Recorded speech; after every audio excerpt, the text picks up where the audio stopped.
They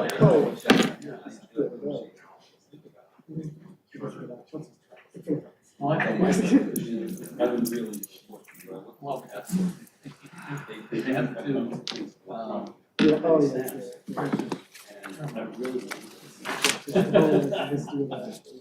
but it's not, it's all done by the passport, and that take a picture of a facial recognition.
Here. Committee Member Whittam. Here. Committee Member Morocco. Here. Committee Member Ryan. Here. Committee Member Kinsler. Here. Committee Member Kilroy. Here. Chairperson Stressenberg. Here. Member Morocco, would you lead us in the salute to the flag, please?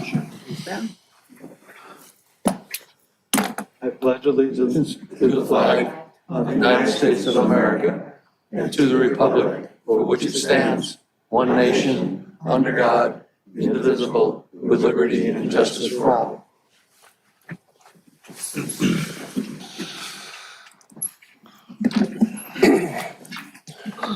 For the order of agenda, I make a motion to move item 3, I3, to the beginning of the I section. We have the city treasurer here, and would like to give him the courtesy once of doing his discussion earlier on. All other items can stay in order. Is that a motion? That is a motion, yes. Second. Motion is second. All in favor? Aye. Aye. Any opposed? Very good, thank you. Moving on for blue folder items, I believe we have 3 different items, one for, We have blue folder items for one item, which is I1, regarding the charter amendment on the Redondo Beach Unified School District School Board. but weren't there 2 for the, oh, there were not 2 for the. They were not blue folders. They were Those are not blue received folder. at the beginning. Very good. So for one item, is there a motion to receive and file the blue folder item for I1? So moved. Second. All in favor? Aye. Consent calendar, we have 2 items this evening. Approval of the affidavit of posting and approval of the following minutes, which was the February 22nd, 2024 regular meeting minutes. Is there a motion and second? I have a comment to make on F2, please. Yeah, I want to pull it too. Oh, so you want to just pull F2? Yeah. Will that cover your comment, Mr. Kinsler? Sure, yeah. Okay. Is there a motion and second to approve item F1 then? Motion. Okay, second was, Second. okay. All in favor? Aye. Item F2, Mr. Morocco, you can speak first on this. Unfortunately, we didn't get it over the weekend, so I've had a very difficult time to read through it, and I would like to table it till the next meeting. I'll make a motion for that. I'll move that we table the February 22nd notes or minutes, whatever you want to call them, to our next meeting. Before we do that, I'd like to speak on it, and then we can do the Okay. motion, if you don't mind. And the amendment, yeah. The issue isn't, the issue is about the way that the context of minutes. Here's an example. In a discussion about the city attorney, it says, Member Pinsler reported meeting with the city attorney, noted incorporating some of his suggestions into the document and felt it gives a good history of what was discussed. Addressed the committee's recommendation to not make any changes to the charter relative to this subject. You can't figure out what this subject means. Okay. So I'll have to- I think the shorthand that you're trying to use sometimes doesn't get across the context. Okay. So I really think you need to be more More specific. specific Yeah. about Okay, got it. that, because I wasn't talking about that. I was just talking about the issue of the two positions, Okay, where that we had decided not to go forward with that and that we should stay that way. Not that we had already told the council to putting it appointed on the ballot. That stays, right, but this doesn't get across what I really meant. okay. We'll And look at I that video. haven't said this much in the past. There's a lot of times this happened. But the question really is, what is the official minutes? Is it the tape, the video recording, or is it what's written? It's what's written. Then we've got a problem. And it's a long-standing problem. And I'm not so sure it's not the same thing with the city council, where We look at both there's of them. context issues Yeah. that come up.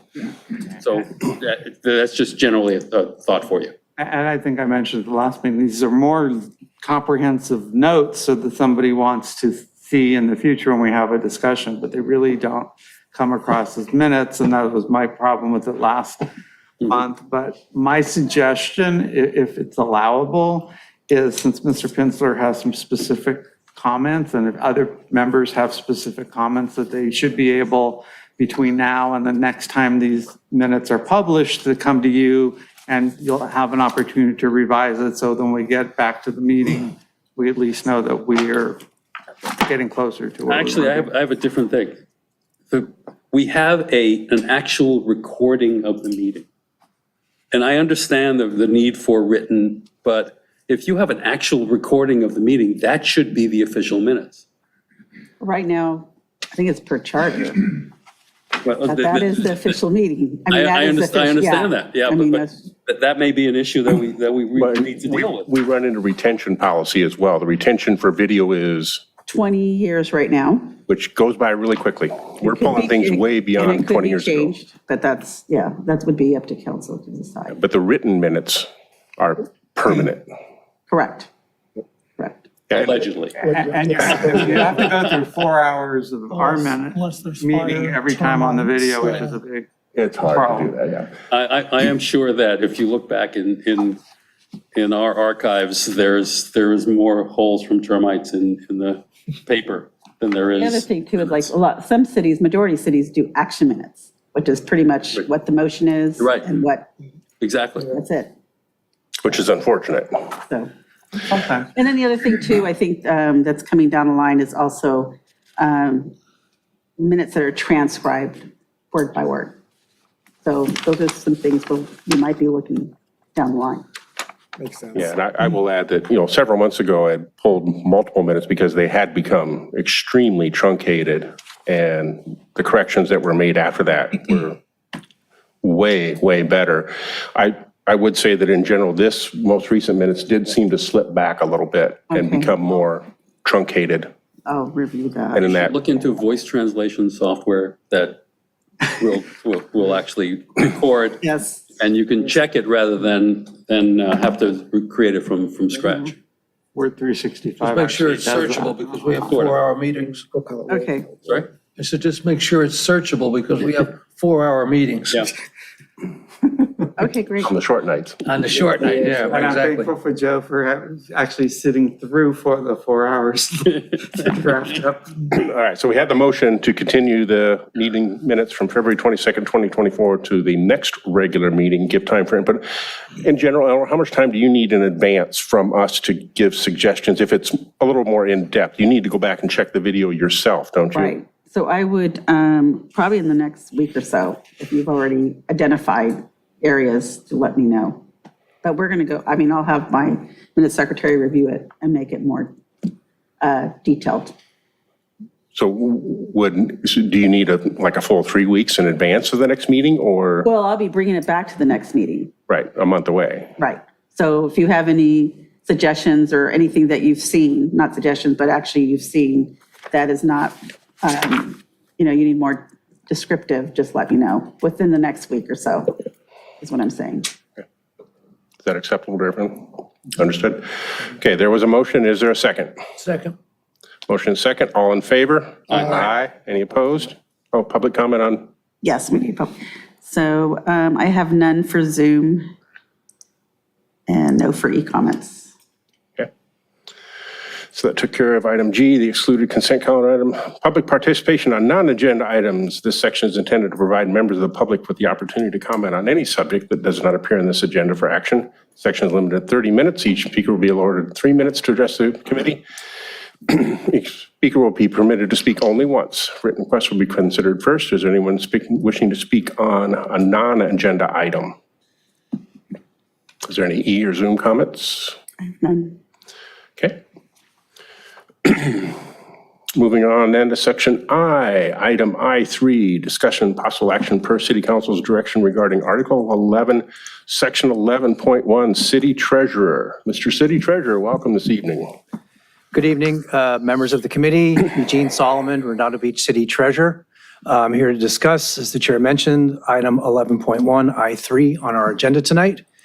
If you'll indulge me, please, I think it's important for this meeting to go back and find out how we got to the point where we are right now, which is a brief history and bringing us up to date.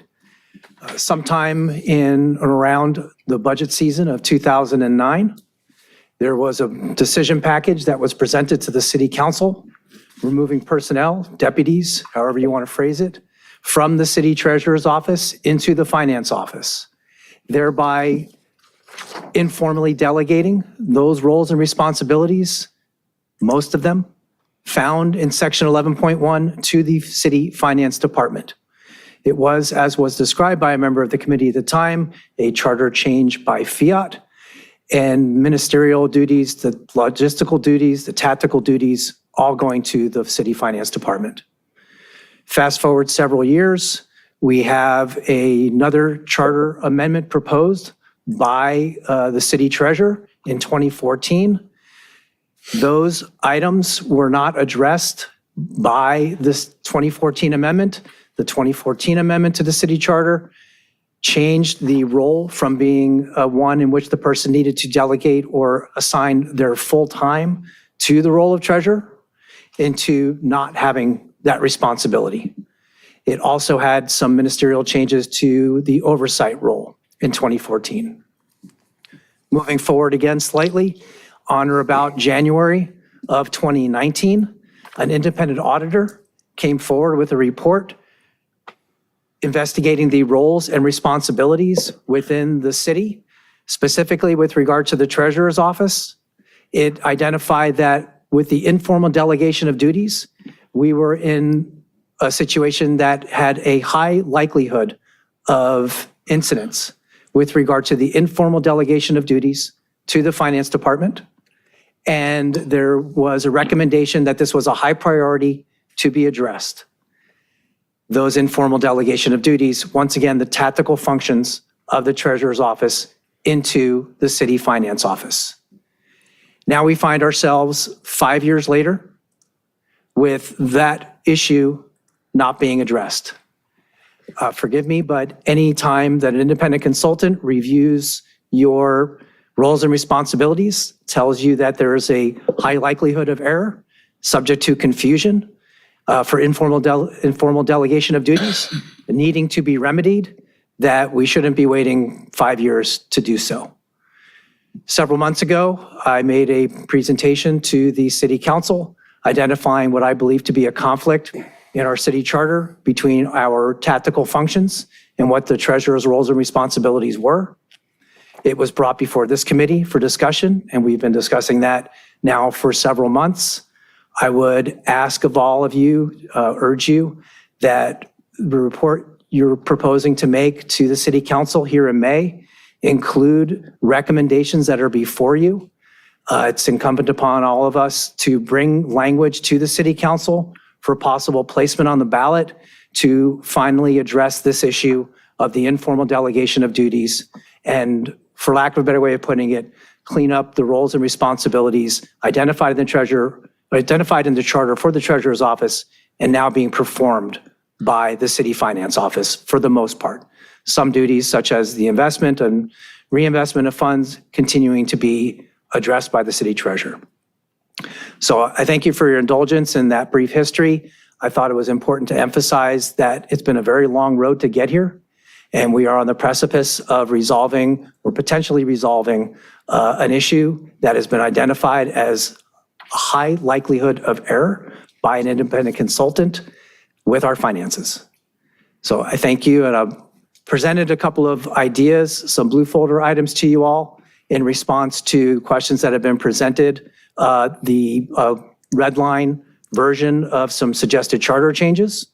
And then in response to some of the discussions, information with regard to credentials and or qualifications that you may wish to forward to the city council for revision as well.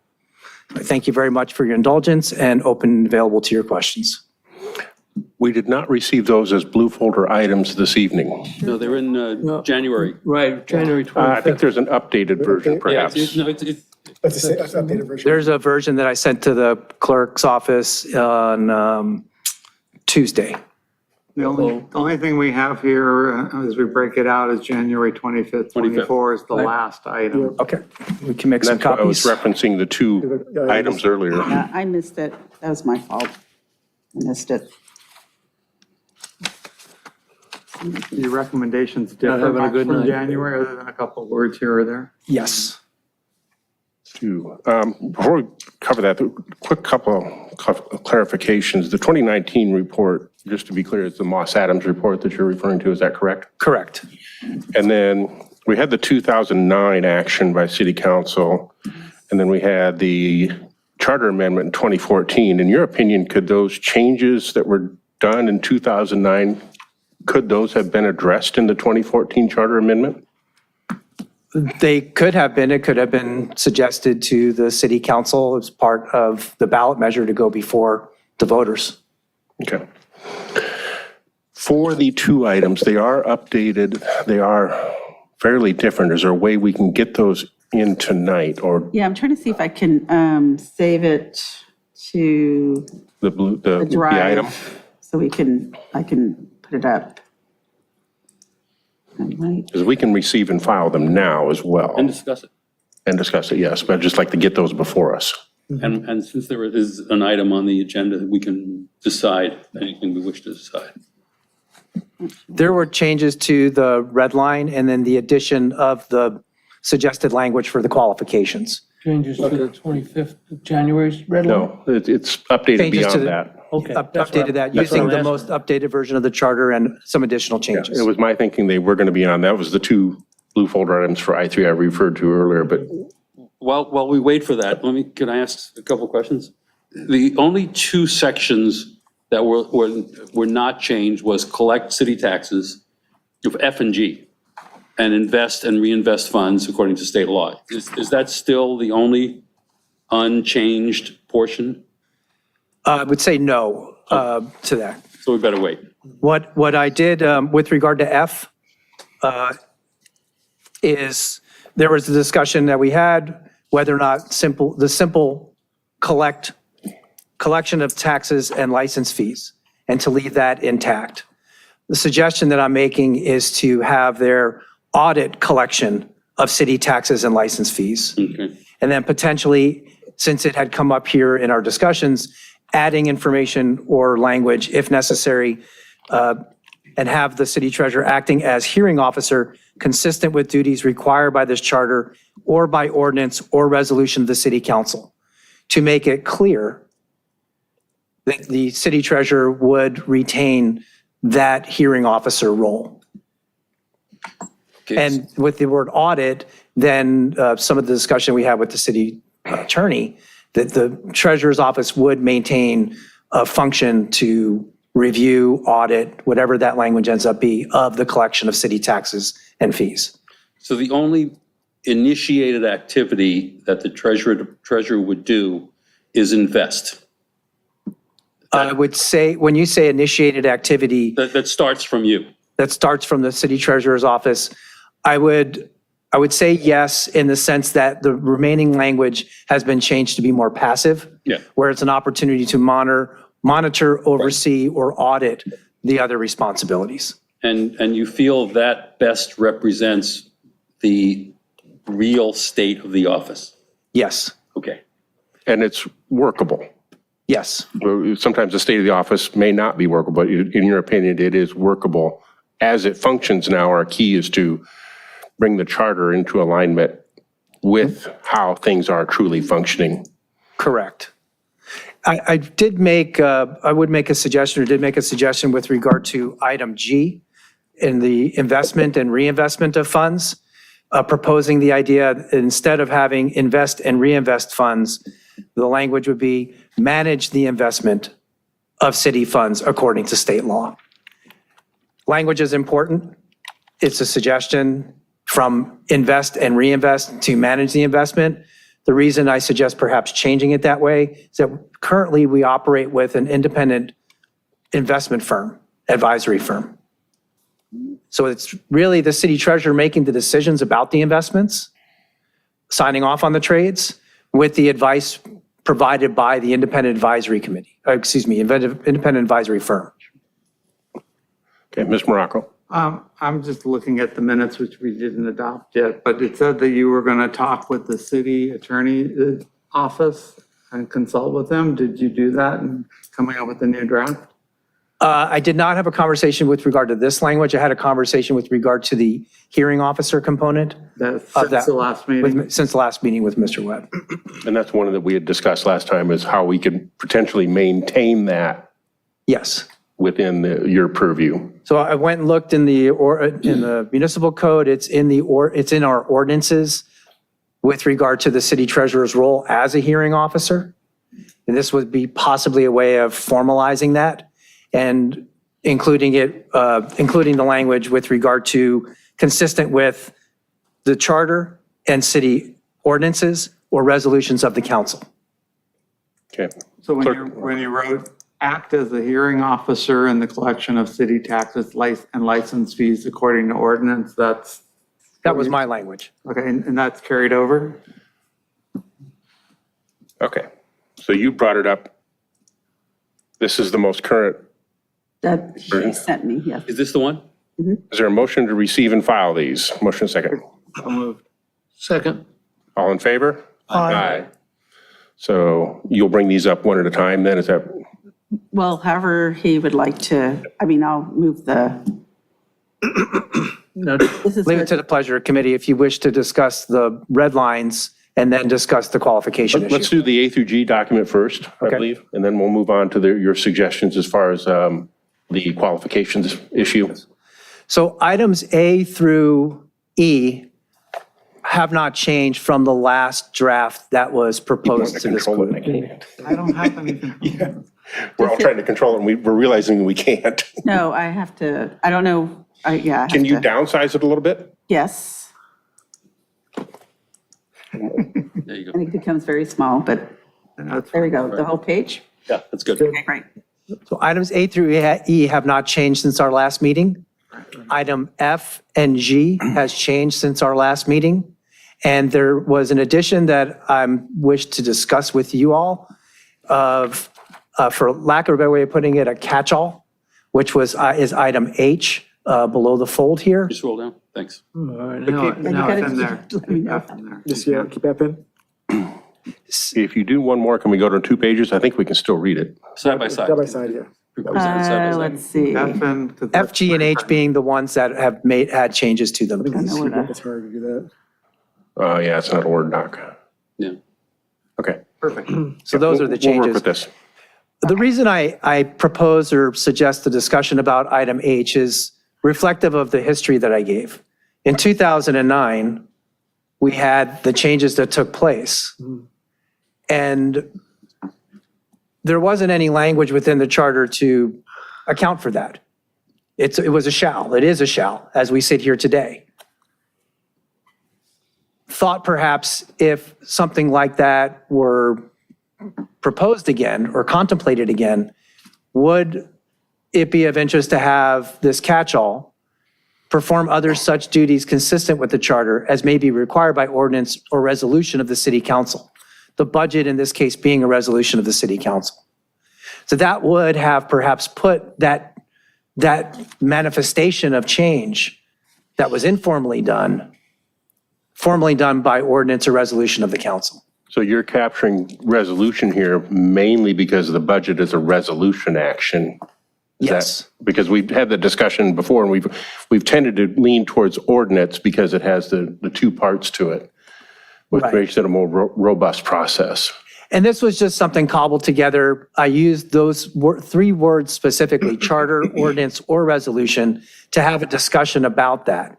I'm not hitched to this wagon, but I thought with the two changes that happened in 2009, would this have been something that could have not put us in conflict or an inconsistent enforcement of the charter? I don't know. Because it would still need to be consistent with the charter, and Yes. that resolution was not.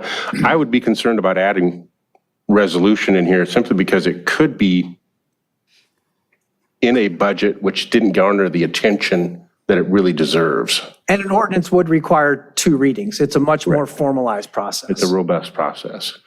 And this is a supplement as opposed to a substitute. So you're Yes. basically saying A through G, those are my core responsibilities. If the council comes up or an ordinance comes up with something else, that's added to my responsibility. Yes. Yeah, maybe we clarify that and say perform additional duties. What's the other Consistent. duties? Yeah. Consistent with ordinance. I just don't want it to take away your duties that you've already established as your core. So the suggestion being perform additional duties consistent with this charter as may be required by ordinance, and then strike through or resolution of the city council. Additional gives that connotation that we're not overriding or deleting anything that's here. I would disagree. If you say additional duties, supposedly the charter says what he's supposed to do. Exactly. If he says additional duties, that would by definition not be in the charter.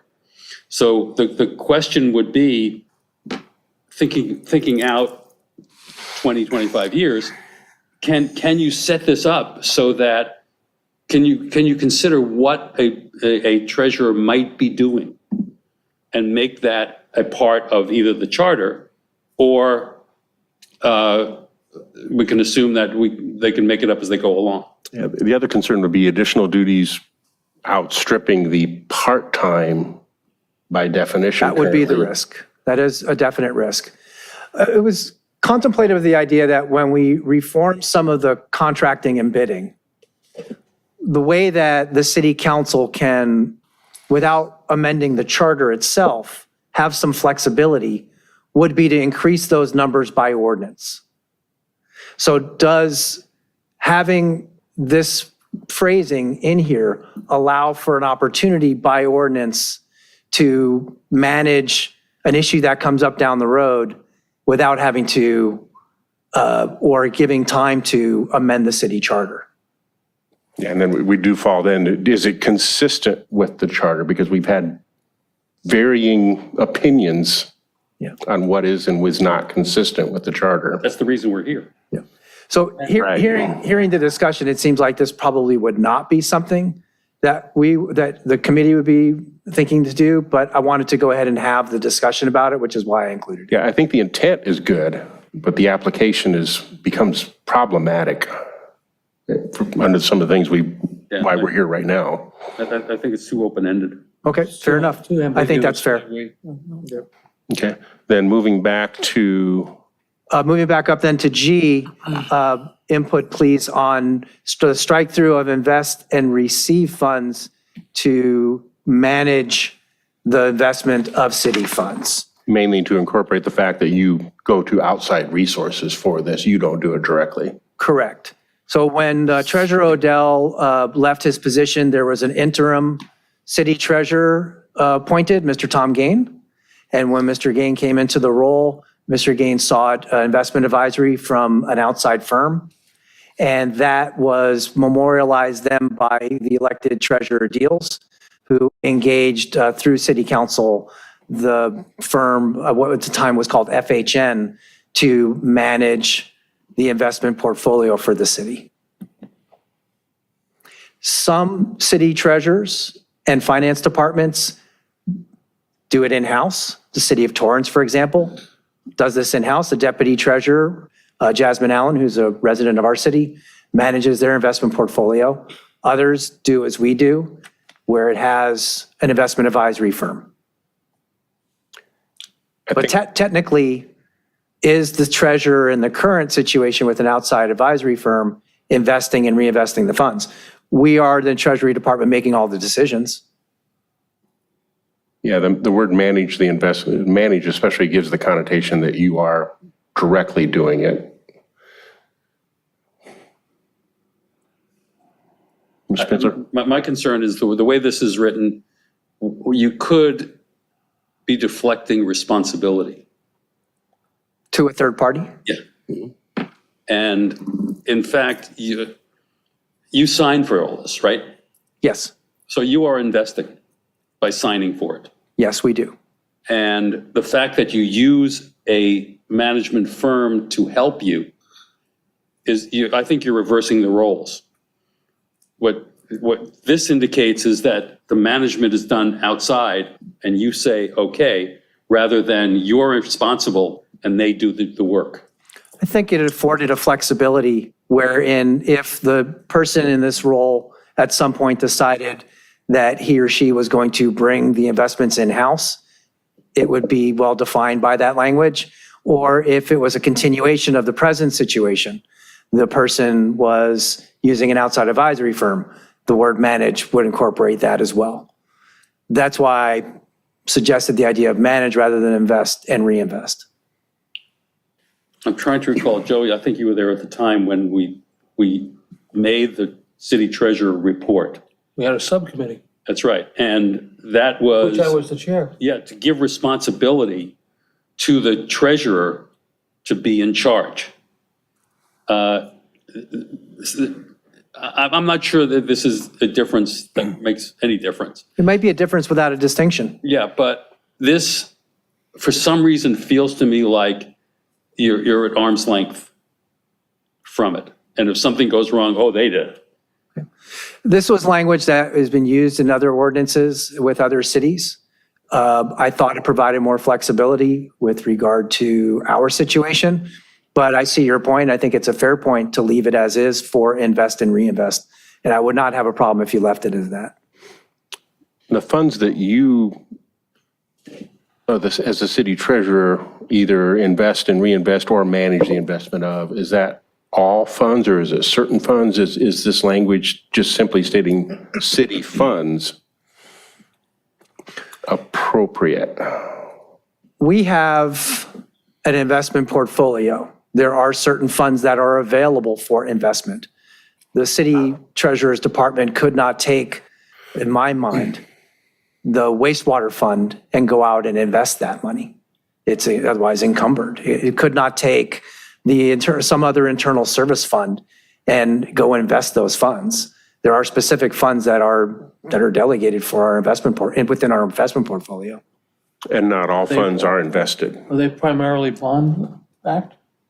The most significant portion of our portfolio are treasury bills, agencies. I meant the funds that you can't touch.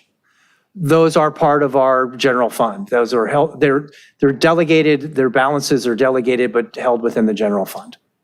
Well, who controls the housing authority and the parking authority and now the finance authority's funds? All of those funds are managed by the city finance department. Are they invested? They are not invested. That I think is the distinction here, that Right. this is exclusively investable funds or invested funds. Exactly. If it's not invested, it's not under the purview of this Or can't section. be invested. Or can't be. That was my question. Can they be invested? Right. So I think Bob's question is, can those extra monies, whatever fund, be invested? I think those The finance funds, department wanted to invest those monies. those funds are encumbered by our budget. They're, I don't believe investable. Well, aren't they invested short-term? It's cash, we're talking cash in the account somehow. It has to be. Would they fall into the B of A accounts or are they? There are revenues that come in to the city that could be held within our B of A accounts, as an example, or money market account. And then those funds are assigned for cash flow needs. So those funds, as an example, if you have a OPEB requirement, or you have CalPERS requirements. We might have revenues come in that we invest and that are released into our money market or our cash accounts for satisfaction of payroll, for satisfaction of other expenditures. The city treasurer doesn't work on the expenditure side, but there are revenues that come through our office if they are in need of AP, if they're in need of satisfying a payment to CalPERS, if they're in need of a debt service for a lease revenue bond. The investable funds are released into the money market and then used to pay those bills. What's the minimum time frame we use for any investment? Is it 6 months or is it a year, or do you know? Well, we have money in a money market, which is available immediately. Okay. So anywhere from 0 to 5 years. So like the B of A is even interest bearing? It's a little bit different. It's something called an earned credit rate, an ECR. So within our Bank of America accounts, it was part of the reforms that I engaged at the beginning of my term, where we renegotiated our Bank of America contracts. There's something called an ECR, earned credit rating. That's interest earned on the money in our Bank of America accounts. That's not a money market account. It was at 1.45%, and we renegotiated that to 3.75%. So it's not the same as a money market. It is interest bearing, but it's not really interest. It's called an earned credit rate. Is it like a daily sweep? Similar, yes. We're getting into Weeds. details here that weren't covered with the original language. Invest and reinvest funds didn't get into these details either.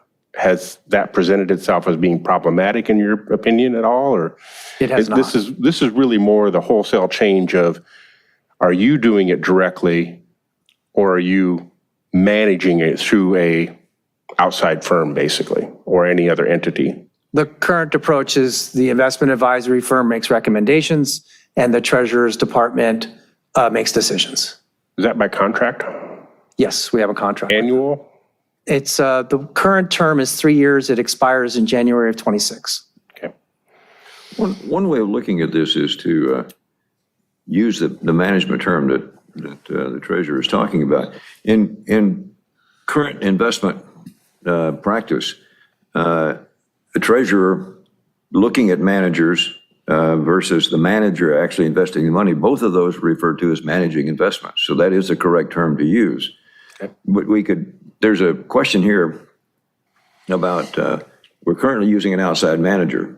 If the $100 million expands to a multiple of that, then you'd like to have the ability to manage in-house as well, because you could argue that under some circumstances that could apply. You could simply say management of an investment portfolio with either internal management or an outside manager. That covers you for both those options indefinitely. You don't have to worry about changing it. But management of the investments is a correct term for both those activities. Maybe it's just dealing with history. The reason that we got involved in this was the Orange County bankruptcy and responsibility of it. And that's why the focus was put on the city treasurer to be responsible. And for some reason, the manage word just returns me to an arm's length. A nebulous. Yeah. He's responsible for investing the funds, however he does it. But you stated earlier, Mr. Treasurer, you did pull this language in reference to other charters or other findings? An ordinance that described the city treasurer's duties in other cities. They used the word manage. Yeah. Again, I don't want to create a difference without a distinction here. If the recommendation is that invest and reinvest incorporates all of those things, I'm comfortable doing it. Again, making a suggestion, you all will make the decision. I think it may as is, because invest and reinvest does not connotate that you do it directly yourself, but you do it under your purview. But you have the responsibility. You have the responsibility, yes. Well, the reinvest term is troublesome by itself. You're investing assets. You're reinvesting, that means what? When something matures, you invest it again? Yes. That's just understood in the term investment. You're investing assets. So the reinvest is redundant. It may not entirely be accurate. There are times when we have a maturity that is then forwarded to satisfy debt obligations or some of the other things that I've mentioned here. So we may have $5 million come due that is, we've set up a cash flow to be able to meet the needs of a debt financing service or a cash flow need to pay for CalPERS or some other item. And that by definition is a reinvestment. I would suggest that that's not a reinvestment. That's money made available for debt service or a payroll or whatever other revenue expenditure needs. So then reinvestment may very well be redundant. Reinvestment to me would just connotate a maturity of something, and then it's rolled back into something, either the same thing or something else. Which we do at times. So, We did this week. Mr. Woodham, is that acceptable that it would just stay? Because part of what I'm looking at too is the palatability to voters, that if we take out the word reinvest, would that potentially raise red flags? Do you see it as problematic leaving it in?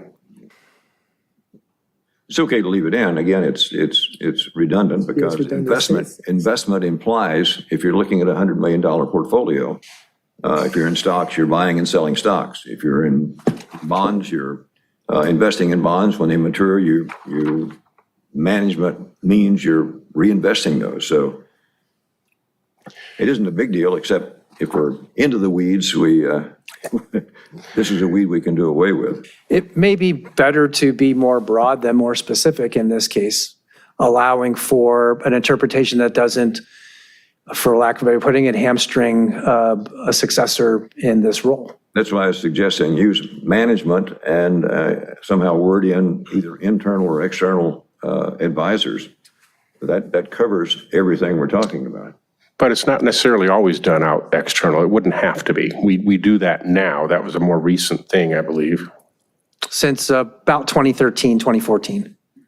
I would say 2012, I beg your pardon. I think that's when Mr. Odell retired, 2012, 2013. But nothing mandates that we use an outside entity. It does not. It is the person who's serving in that role brought forward that idea to the city council.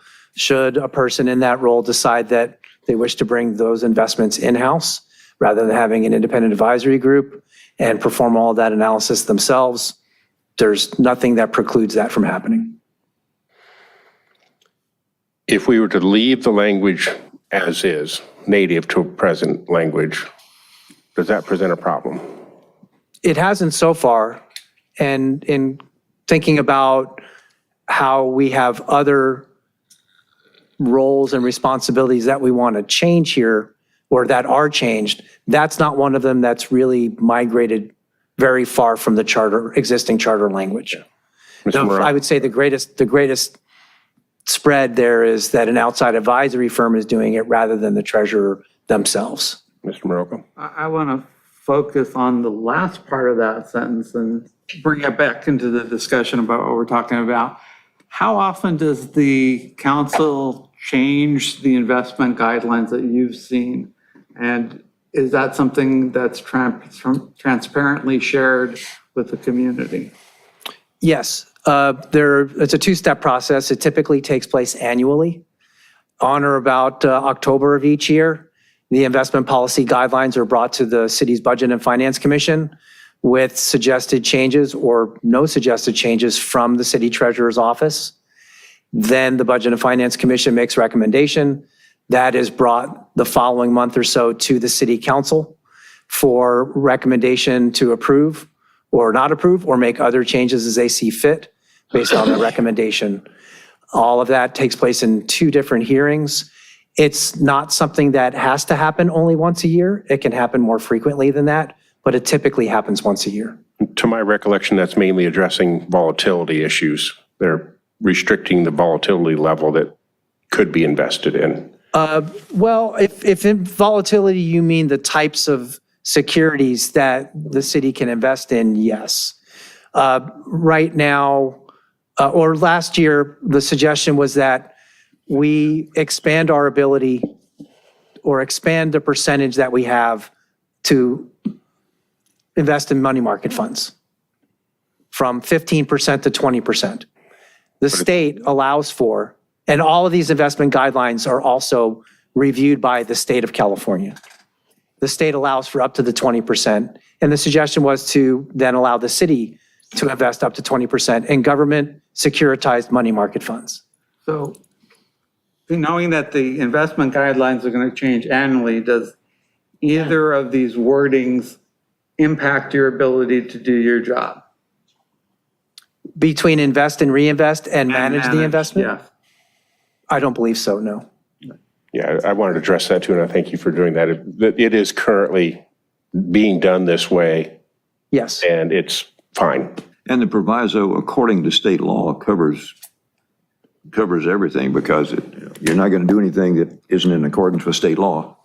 To echo Mr. Woodham's point, it is very important that language is there because everything we do must be obviously according to state law and guidelines.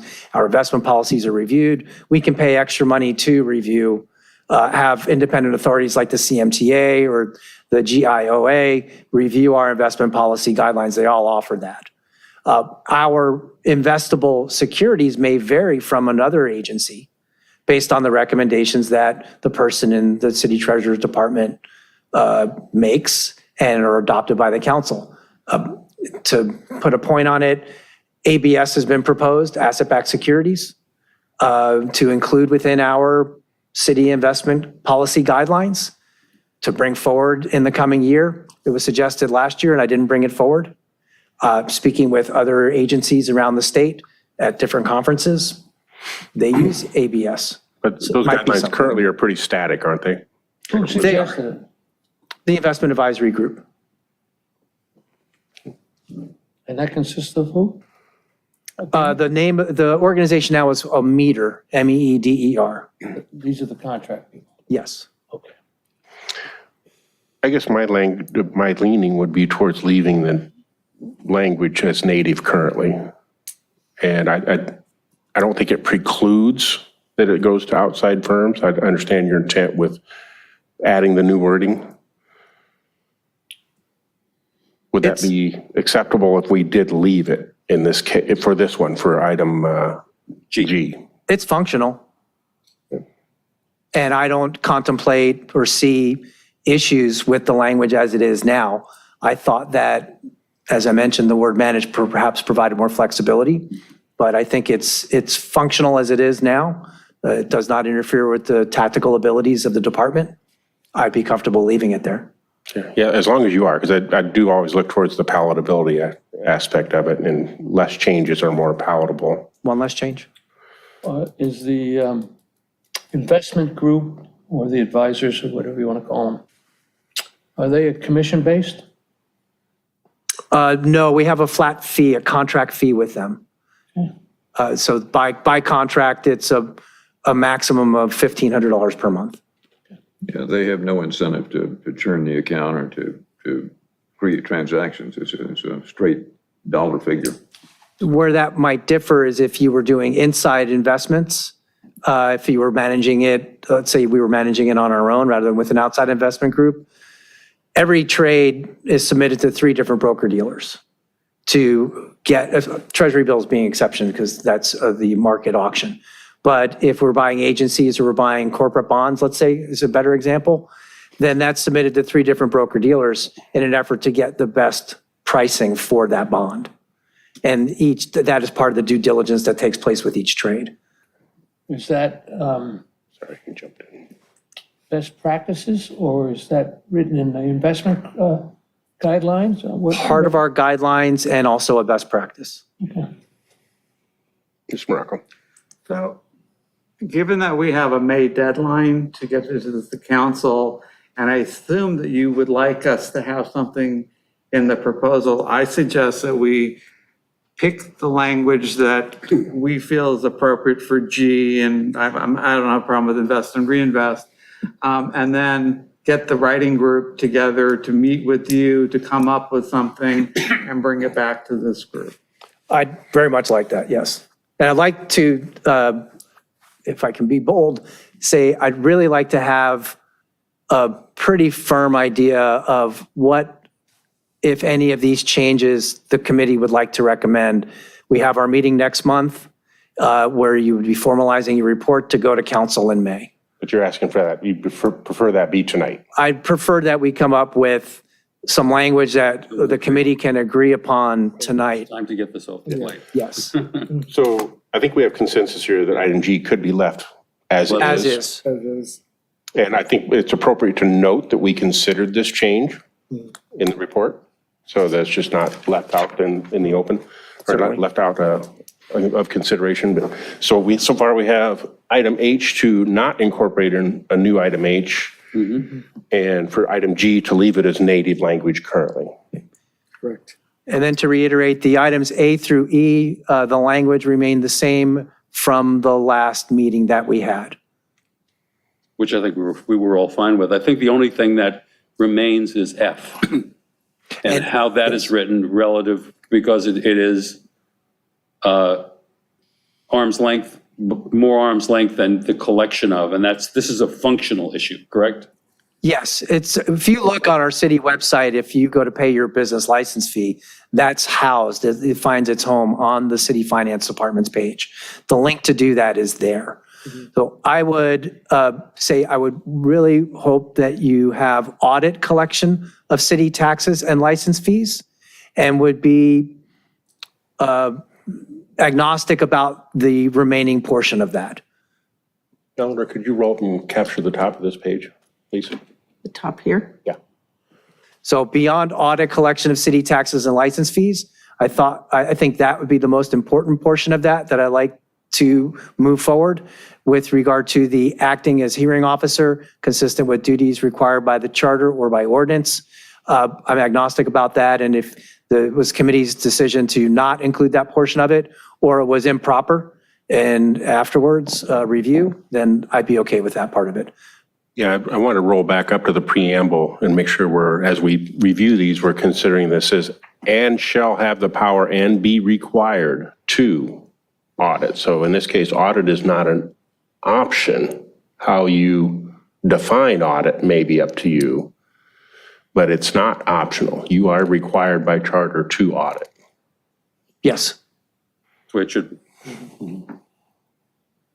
Let me ask one separate question. In the structural setup of the finance department, is this all written down? Can you All elaborate? these elements that you are now monitoring or auditing, is it specifically stated that the finance department does these things? Or is this kind of the way it functions, but not written? My understanding is that this is the way it functions, but is not formally delegated. The functions that are being performed by the finance department have not been formally delegated. By ordinance, they could be considered formally delegated by our adopted APP, which is our policies and procedures, or policies and protocols. Is it policies and procedures? Policies and procedures. The reason I ask is, when we make this recommendation to the council, should we also recommend that you codify this for the finance department? I would say yes, 100%, either by adopting policies and procedures that specifically outline that guideline, or by ordinance. Okay. How would And you that's do just that? that's not just my recommendation, that was a recommendation from the Moss Adams auditor. How would you do that? No, when we present. The word codified bothers me. No, maybe codified, not the right word. I mean, the city manager controls I'm sorry? The city manager is the one who actually. Right, exactly. The APP any way he Exactly, wants to exactly my and change point. it. How are we going to do Takes that? it out of the purview of the charter. What we're saying, Exactly. yeah, what we're saying here is that the reason we're making these changes is that the finance department's supposed to do these things. That's an argument you can make in the presentation. But They don't have to do it. The issue here is, what do we want the treasurer to do?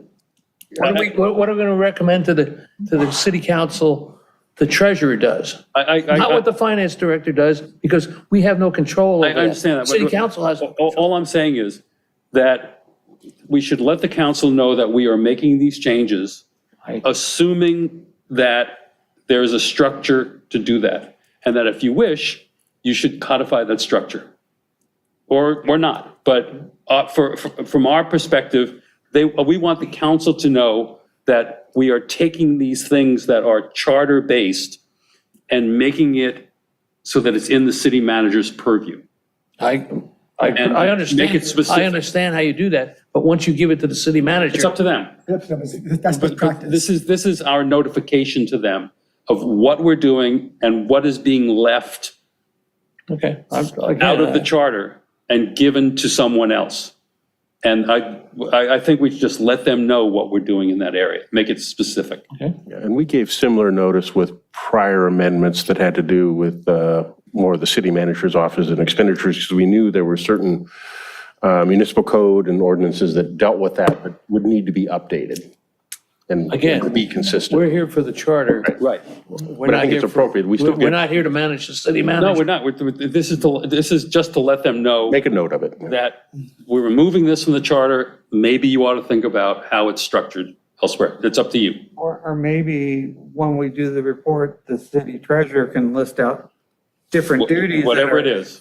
So that they can see this is what we're planning and this is what's left over, so nothing really falls through the cracks and we're The taking. reason I'm saying this is that previous presentations to the city council, there are lots of questions that come back as to what is it you really mean by this? So we should be proactive to tell them, this is what we're changing and this is what's now left out. And you should Make sure it's somehow covered. take care of this. Yep. But it's up to you to do that. Just as that's it. That's it. Yeah. Not That's tell them all what it to is. do, but just No, say, hey, this you is got to cover this somewhere. somewhere. I'd move to actually follow Mr. Pensler's proposal, at least as part of our report, so the people who are writing the report can at least include that in. Yes. Okay. That's the motion. And then the next part of this is acting as hearing officer consistent with duties required by this charter or by ordinance or resolution of the city council. Hearing officer was it called out in another section within the charter? It's by ordinance. It's called out by ordinance, but not in another section of the charter. But it's been, the routine has been that you do act as hearing officer for certain things. For certain disputes. And that's what this is covering. It would do, yes, but it's not limited to the collection of, well, city taxes question. and license fees. There are revenues that come in. So UUT, we would be the hearing officer. If there was a dispute over TOT, transit occupancy tax, the department would be the hearing officer.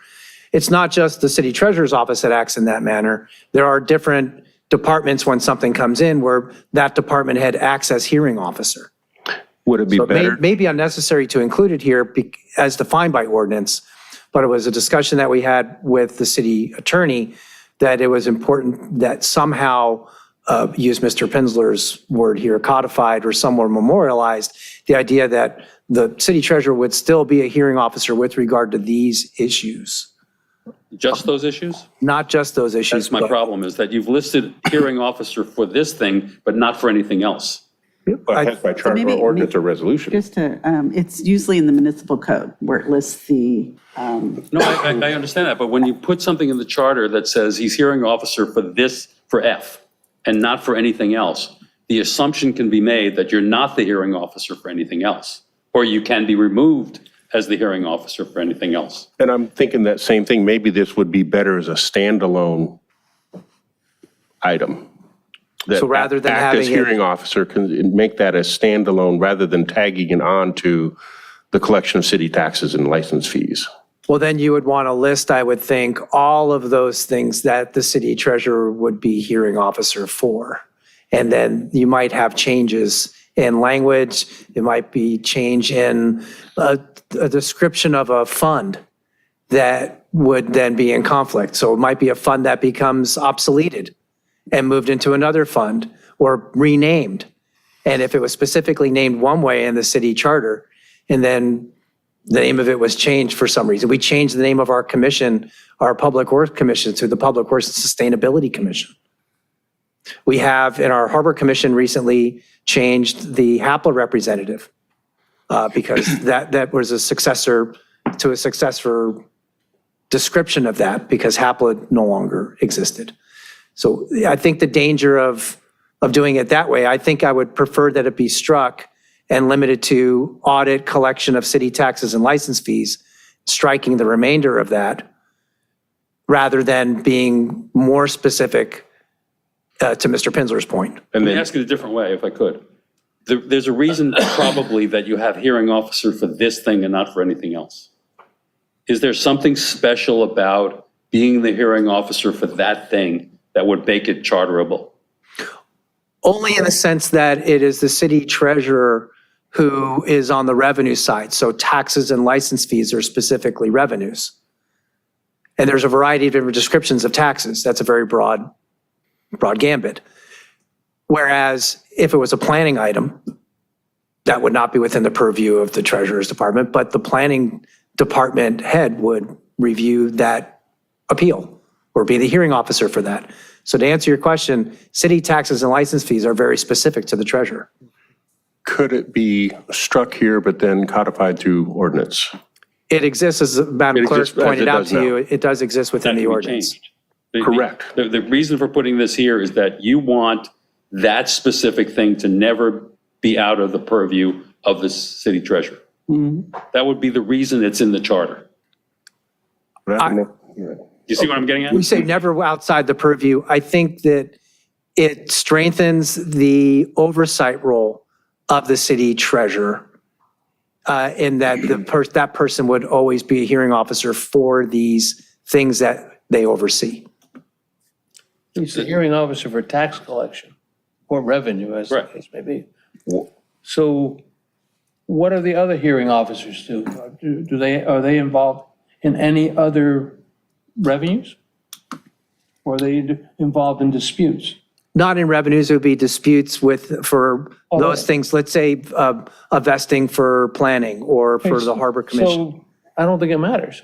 If he is the hearing officer of revenue, tax collection, he's the hearing officer, Let me give you a scenario. okay? If it's not in this, Okay. if it's in ordinance, that means the council can change it anytime, No, but I'm saying that we put that in. just for this item. Which item now? Oh, sorry? Which item? F, okay. Item F. And the reason I say that is that at some point, let's the scenario that someone isn't paying the TOT Right.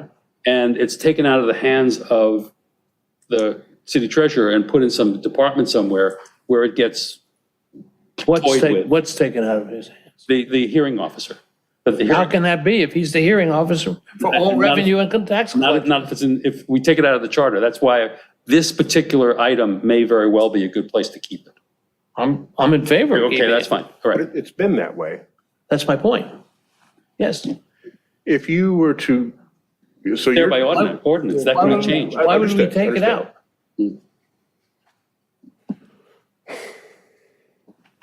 Or suggest it? what's the recent example that you acted as a hearing officer? Dispute over UUT. And that was covered because it's covered, you were involved in that because it's covered by ordinance currently. Utility users tax, identified as the hearing officer for dispute with regard. It's defined by ordinance how the appeal process works, where the city treasurer is the hearing officer that it first goes to when appeal is made over the assignment of a UUT. And then after the city treasurer makes a ruling, it can then be appealed to the city manager. That is defined within our code. So if you did lose this, if the ordinance was changed, what's the impact of that? Because that's what we're trying to preclude here. What I'm trying to do is to have some nefarious thing happen where somebody gets told, don't bother with this UUT thing. He's a friend of ours.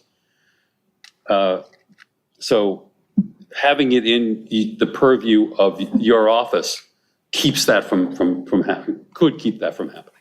Not necessarily, but could. Gives responsibility. Trying to reconcile, if you could elaborate on the question.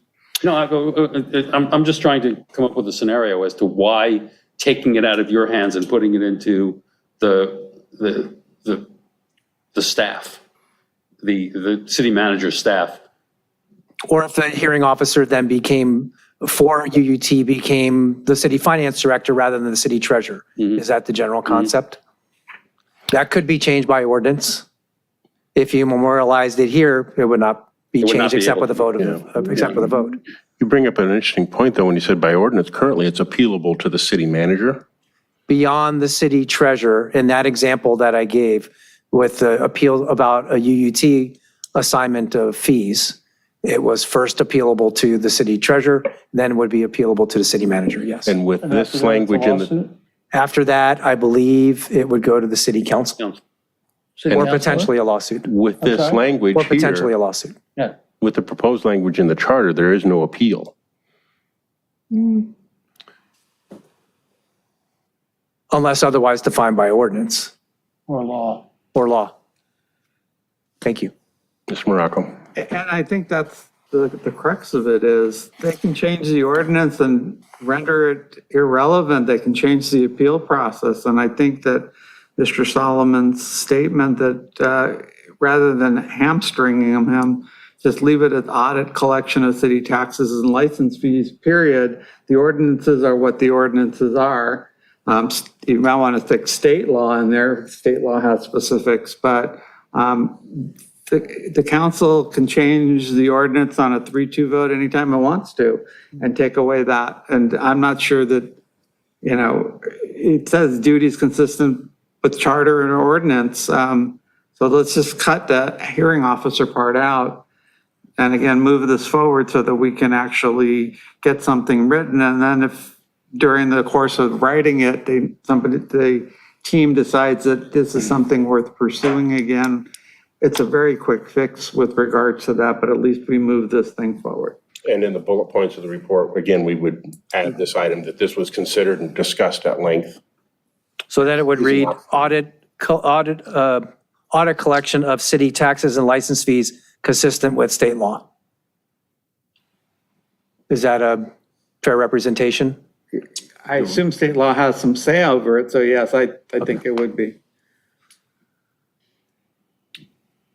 Is there We better any, look at that before we say that. yeah, is there anything in state law that gets precluded by the charter because the charter has that ability? Then better to have audit collection of city taxes and license fees. And if there is a conflict between state law and the city charter, as we all know, that gets reconciled by the courts. I assume you're going to run the language by the city attorney before we finalize it next month anyway. And all the issues will be, Depending upon what motion is made here tonight, what language is decided upon, then that information I would certainly have forwarded to the city attorney, absolutely. I believe this putting a period after fees was probably the best. And striking the remainder suggested, Yeah. I agree. but noted in the report. I think definitely you tell the council, here's all the options we looked at. You have the same options and let them at least make their decision knowing that we actually looked at it. And that's because it's already in an ordinance. I think it's already in an ordinance. That's what I'm saying. It is, but the The whole point has process been, is the point has been that the ordinance could simply be changed. on a whim. Well, yes, counsel. any night it's a 3-2 vote. I got that. Yeah, I wouldn't say on a whim, but. Okay. So could the That doesn't go investor, in the minutes, Eleanor. Do we, excuse me, but do we want to get this back in final written form for next meeting? Right. Right. Ideally, it would be your final draft to be approved by the committee for presentation to the city council. Okay, That would be my goal. okay. And the current consensus seems to be to have it read audit collection of city taxes and license fees, period. Period. And strike the remaining suggested language, but to point it out That's fine. in the report. Yes. Yes, And that's acceptable to the city treasurer. yes. Okay, want to move on up to E then? Was there any comments? Oh, can you leave that up for a second? Let's go back through the remainder language just to Oh, confirm, sorry. because Okay. this is the I'll let last you- chance, go second to last chance, I guess, but we want to have this. Is everyone okay with E? And A through E were discussed last time, and you're saying no change was made? Right. From what you presented last time? Correct. Just want this chance to reconfirm these. No problem from here. the wording monitor, review, review We already administration. hashed out Yeah, monitor. we did that, yes. Session last time. We spent hours on monitor. Right. We have, Oh, let's rehash, what the hell? just What we reconfirming do is all. best. We're going to get to Yeah. midnight. That's right. Okay, and then A is. Damn, we're really, Sessions held by city departments, okay. We're okay with the wording of A. C, I have a question. C, okay. Is money spelled that way in this? monies, yes. Monies. YS? I thought it was IES. Yes. I did a search and it could be spelled either way. This was the language as it is in the charter right now, All right. so I didn't change it. Probably from 1949. There are certain phrases that were popular in 1949 that are no longer popular. And then the Some phrases from- preamble, city treasurer shall maintain an autonomous role of oversight for monitoring of. I still feel that that's, has enough Yeah, teeth to it. it There is is- descriptive of what you want, Right. you want the treasurer to be doing. I think it's important as for right at the very get-go to let the public know that this is your elected autonomous oversight role. Okay, I think that's right. I agree. What is not in here anywhere is a form of recourse. If you were to review, audit, monitor, and found a issue that you felt it was an issue, there's not a defined recourse, as we did with the city clerk. In the event of finding irregularities and improprieties, the recourse I would hope would be for that elected person to then bring that information to the policymaking body directly. And I you don't know that you need to specify that. Just wanted to point that out, that we did do that under the city clerk. City clerk, yeah. However, for this one, That was because there was a relationship with the city manager. correct. This is different. Well, no, not really, because the finance department works for the city manager. No, but the city clerk was basically, they come to heads, you have to have a resolution. Here, it's Right. more of, they're working together. And it was really more working with, from existing Yeah. language to maintain some form of recourse. But yeah, I just want to point out this does not have a defined path of recourse. And it has not had that. It does not. But but in the past, there wasn't an avenue that would need recourse because all these by charter were your purview. Now, they are no longer directly your purview, but they're being done by the finance office and you're monitoring, reviewing. So the premise has changed. I would suggest that absent specificity here, that person, whoever it might be, myself or another person, has a variety of tools in their box to go ahead and address that, whether it be a formal complaint to the state controller's office, whether it be from the city treasurer, whether it be for the city treasurer to make that complaint to or bring attention to the city council, whether it be through the city attorney's office. It would probably be dependent upon the nature of the issue, where that would most appropriately go. Whether or not that goes to the auditors. So does that go to our hired independent auditors? That's currently LSL and for our presentation of our annual comprehensive financial report. I think if you start detailing how that process should work, you take tools out of the bag for that person rather than leaving it silent and that person using all of the resources available to him or her within the state and local and county. You also have a quarterly portfolio recommendation to the council, right? We have monthly investment reports that go out, and we have quarterly treasurer's reports that are delivered to the council and to the Budget and Finance Commission. So there are platforms by which to bring an issue forward. Yeah, okay. And by just the nature of your office, you have a significant megaphone. Yes, and I think having the role as an elected official adds a weight to Independence. of independence. Okay. All right, so what we have is to keep the preamble and items A through E as they are presented here and as were previously presented. For item F, we were going to make the change to audit collection of city taxes and license fees, period, striking the remainder language. For item G, we're going to leave the native language with no changes. Right. For item H, we will not proceed with that proposed change.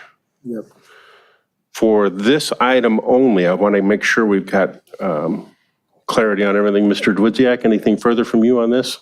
No. Mr. Woodham? No. Mr. Morocco? I'm just now looking about the succession plan if something happens to the city treasurer. Well, we saw with the mayor, it's in a different, it's under city council section, and it seems to be the same thing with the city treasurer and the city clerk and the city attorney. Do we need a separate part of this article to deal with what happens if there's a resignation or, God forbid, something more serious that. You can say death. I could say death, but also, if you. Infirm. You can say you're in a pickup truck. The resignation or dismissal is contemplated in our existing charter language. The only thing that's not contemplated is a person passing. But it's not in the elected officer section, it's in the city council section. So like with the mayor passing, you didn't look towards the mayoral section or the elected officers, you look to, this is what's contemplated for everybody. So I'm just asking if are we aligned with, okay, having everything in that city council section? And we should be looking at for every single elected officer. That may be something separate from the specific office stuff. I'm not sure that's. I thought it was covered under 10, I'm not sure that's necessarily today's problem. 10.2, I believe, covers it. That's the elective officers, vacancies, leaves of absence, and temporary appointments. Right, so who appoints? Is it appointed, is it elected? If the person leaves office, It's defined in here. Define City it. council shall make a temporary appointment for the duration of the leave of absence, which could be. okay.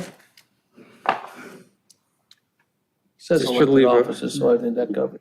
If it's over 2 years, then it goes to the Selection voters. and, yeah. Under 2 While years, while we are it's, here, if I may, very briefly, has that Scrivener's error at the bottom of 10.2, how is that proceeding?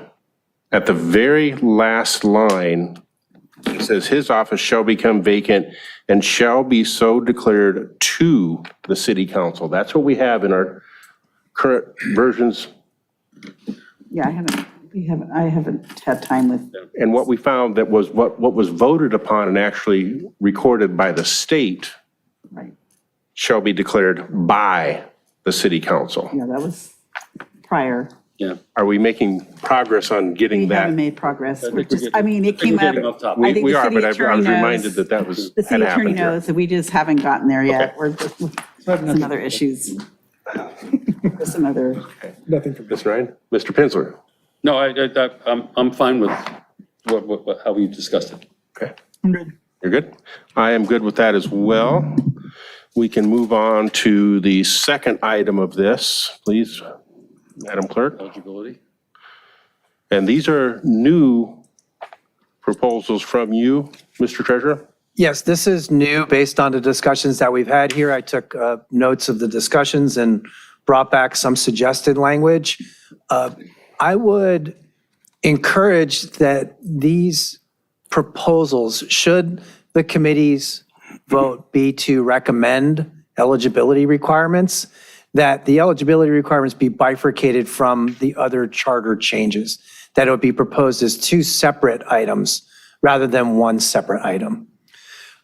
That would be my hope, and I think a better, would result possibly in better outcomes. Works for me. With regard to the qualifications, took the recommendations and made some suggestions here. I'd just like to go to the bottom of the page first, if I may.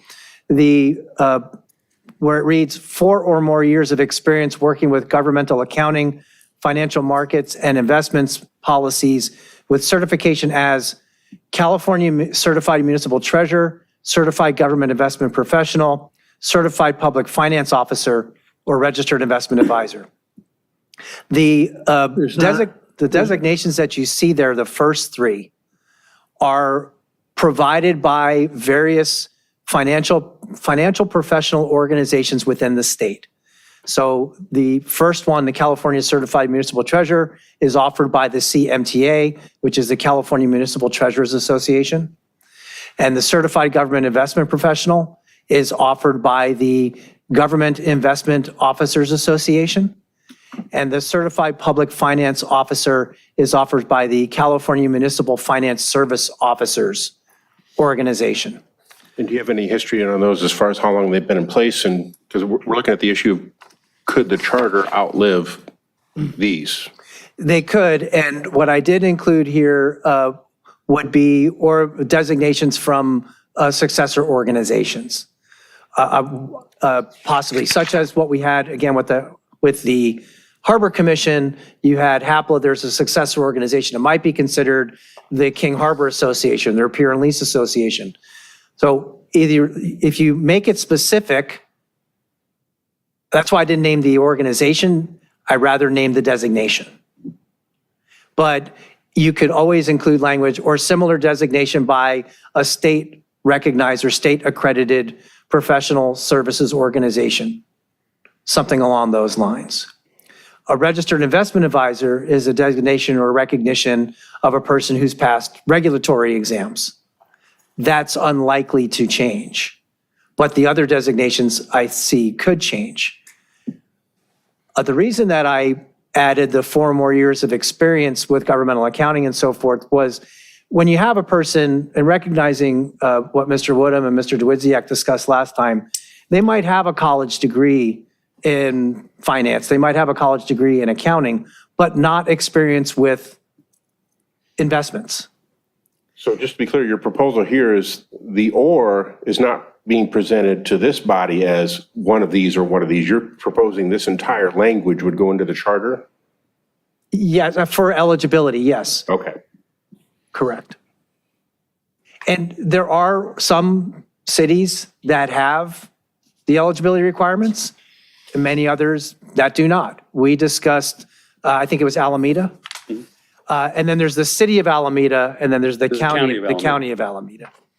I believe it was the county of Alameda that had the requirements. County of Alameda has a portfolio of several $1 billion.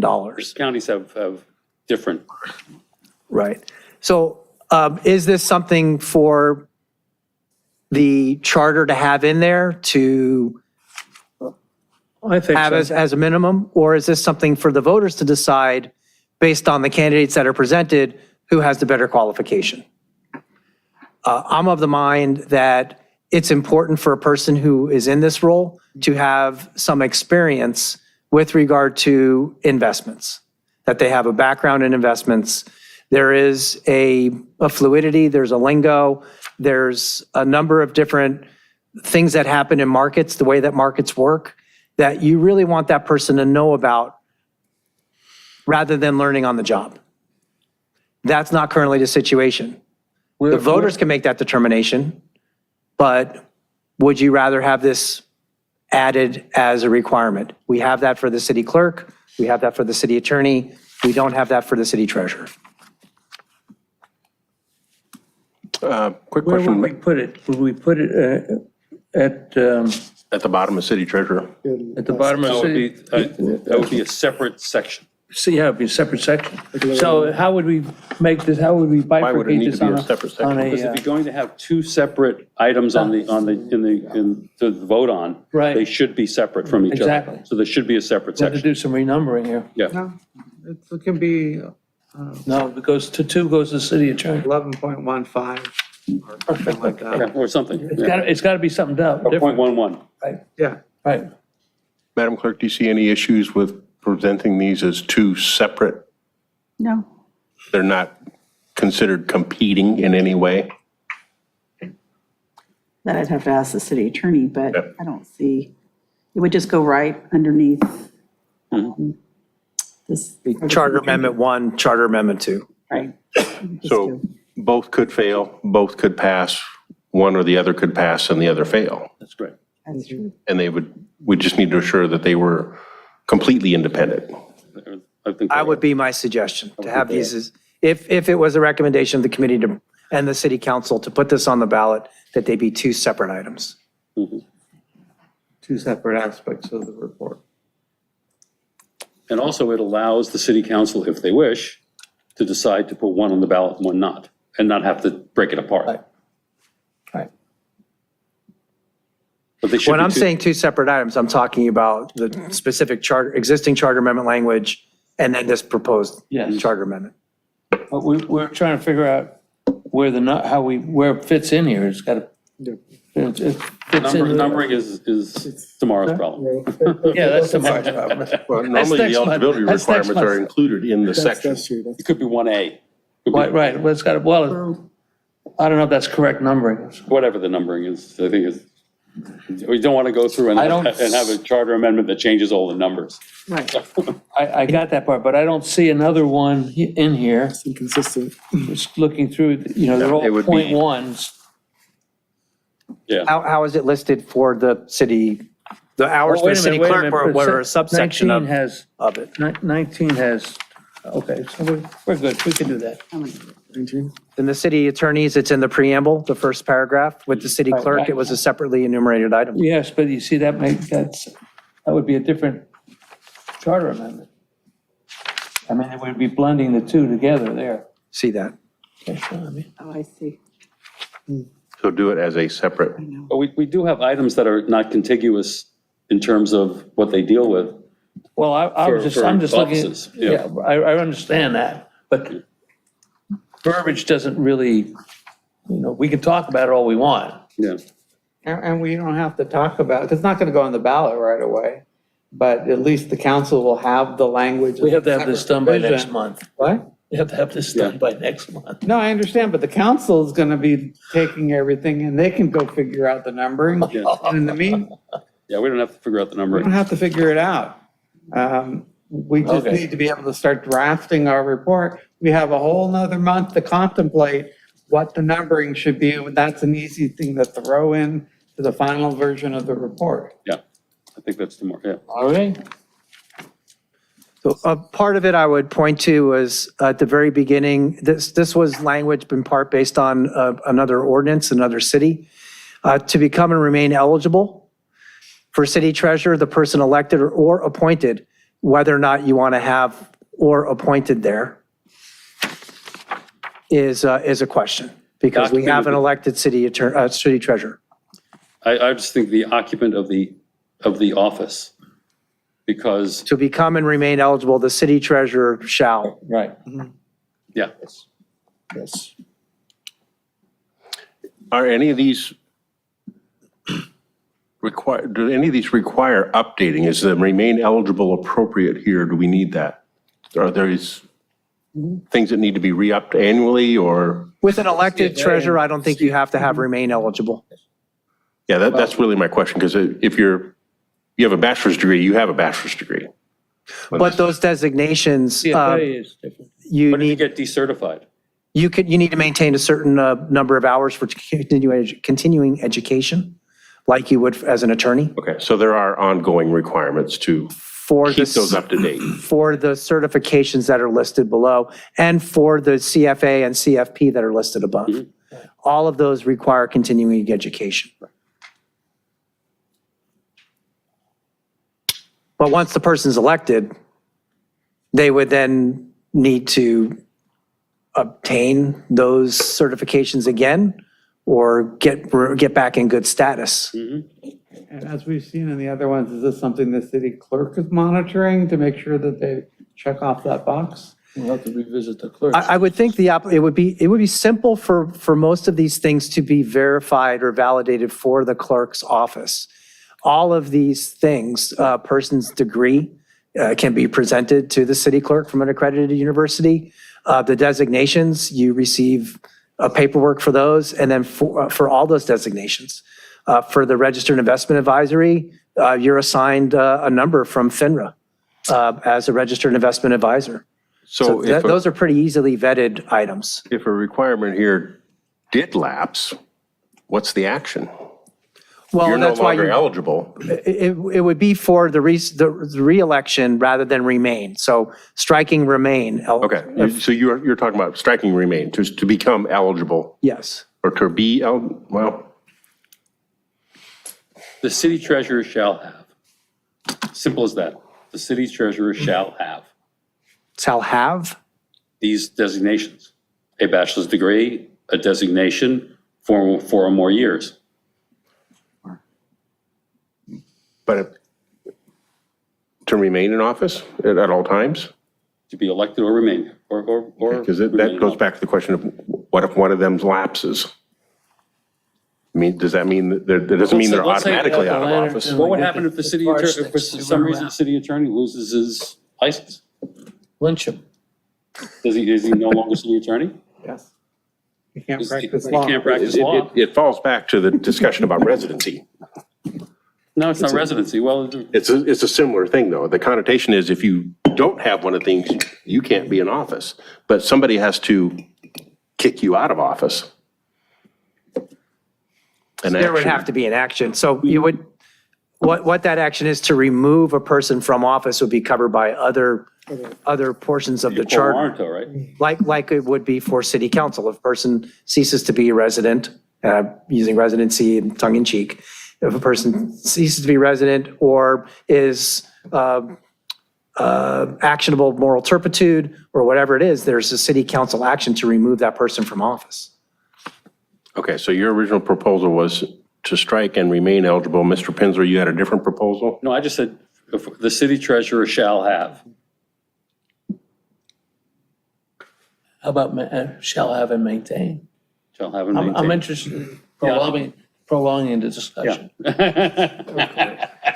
As you always are. Yeah. So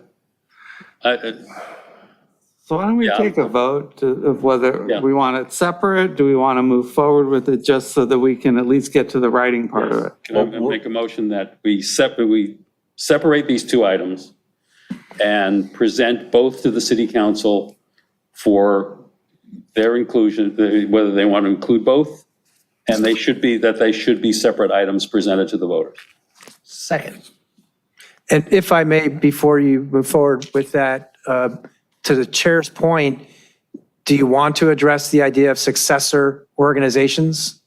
Because I'm not identifying organizations here, I'm identifying designations.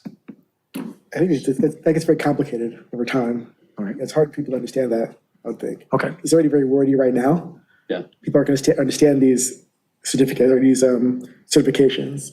Okay, but first of all, the motion second right now is only to approve the bifurcation of these, Right. not the actual wording of the second one, but, so there's a motion second that we will present these as separate items and recommend that they be separate. All in favor? Wait, we still have public comment? But Public comment. Because we do have public here. Not often do we have public. That's right. we haven't closed the item yet, though. Yeah, We're trying to get there. we're trying to get there. Okay. So, no public comment then. All in favor of the bifurcation and presenting it to city council with a recommendation that it be separate items? Aye. Aye. Aye. Any opposed? Okay, so we have that. So now, had we settled upon the wording for the second item? I think we have. Again, I think I you don't can see it hammer anymore. out some of that It's on my wording in screen. the language of the report that you put together. So I think the consensus was to, on the very first line, to come up with something a little more simple, Simplify it. and then to keep the second part of it, which had the and/or, Mhm. and not add successor Right. connotations. That's my motion. That's a second motion. I'll second that. Okay, is that clear enough for you, Mr. City Treasurer? Yes, sir. Motion is second for that, for the second item. All in favor? Aye. Opposed? I think that, I'm against the eligibility thing even going to the Let's do council, this, so I'm voting against having that second item. So Okay. you can put that in the report too. But your vote was in favor of the I'm bifurcation, favoring the bifurcation. I don't need. but not the- to support the second one. Right. Correct. Both things can be true. Yeah, I think the first part definitely has a need. The second part, I don't think we need to put that in the charter. Understood. For the record, there was no, for the second motion, there was no Public comment. public comments. Thank you. Thank you. Oh, I just lost everything here. And would the committee like to assign a person for me to work with to formalize this language for? I'll do it. Yeah, you've done that already. Yeah, we'll do it. Sure, Yeah. I'll do it. Joe and I. So would it be me making presenting the report to, certainly available for comment, but not me making the presentation to city council? No, we'll make the presentation to the city. We'll cover it. Okay. Okay, with that, is there a motion second to continue item I3 to the next regular meeting? So moved. Second. Motion second, all in favor? Aye. Any opposed? All right, motion is, that carries, that How do will I get my continue. screen back? Press your PC button. Got it back? There we go. Thank you. Thank you, Mr. Treasurer. I won. Item I1, discussion with possible action per city council's direction regarding a charter amendment on the RBUSD school board. I have a point of order to start this discussion, and we've never actually brought it up, but you are a member of the school board, and is it appropriate, since we're at the final stages of this, for you to participate in the report that we're presenting to the council? I like people who are sticklers. No, I'm just curious. I mean, we've never I like discussed that. it. I like the input that Mr. Strutzberg brings to the matter, but at this point, we're actually at the last part where we have to do the presentation. Is it going to be cleaner with you as either an abstention on it or not being part of the report that ultimately gets there? Because you haven't, the way I read it, you may even have a financial interest in the outcome. It's remote because the school board, I don't think, gets any stipends, but if it's considered that. So I just wanted to discuss it. I'm not saying that there's a problem, but I want to hear about whether there is a conflict or not. Did you get that soundproof room in the back? I would argue the cat's out of the bag. Yeah. The fact that he's already been up on the dais, part of the discussions and deliberations with regards to the item, if in fact there is determined to be some conflict, he's already participated. That ship has sailed. That ship, in my opinion, that ship has sailed. Yeah, the other thing I would add is it was a specific recommendation by city council that a member of the school board be included on this body. And I think the premise for that was that to include that for not only all discussions, but for the discussion of any potential changes regarding Article 16. Okay. But I would disagree with you that the ship has already sailed, because that's never a consequence until the final vote. But your ethics laws specifically include deliberations that you cannot be, assuming that you're correct, assuming that there is a conflict of interest issue. The law is very specific about participating in any part of the deliberations or discussions. And so assuming you're correct, then there already exists a problem, in my opinion. Yeah, and it's, We can solve that by putting a sentence at the bottom of our recommendation that says that the chair is a member of the school board. Boom. I think that what we're discussing here is not germane to the action of the school board. The school board would, let's say that we told them they're not going to be on the charter. The school board has to make those decisions about what the structure of that thing would be, and it has nothing to do with us. All it would be is that we are telling them it's in your bailiwick now. There's no specific advantage that the chair would have by that happening. For that That's matter, decided by somebody else. We're an advisory It was a committee. 6-1 It was a 6-1 vote. 6-1, and guess who the one vote was? So there it is. You know, I don't see how that's a I don't- I don't- It's an conflict. advisory committee Yeah, it's anyway, so I'm yeah, not sure that That issue was resolved early on, that because of the fact that we are an advisory committee only, that there is no conflict of interest. I agree with you. Like I said, I'm not saying That there that is a was resolved conflict. early on. We need to move on. Yes, we do. I just wanted to bring it up and you guys. Well, I appreciate Discuss that. the issue. I'm with you. Okay. I'm always up for debate. And it was, and the only reason I even came to focus was because started listening to the recording so that Joe could do the actual Right. report. And it was like, oh, this may be a issue. Okay. Okay. Did we get But like I the said, we could put. the vote on? Or no, there was no vote. We were No vote. just- Okay, It's just the discussion. so we've opened the item. Open the item. Mr. Kilroy, you have presented a document, I believe. Was that your? Mr. Deweese, Mr. Deweese, document. All right. I did?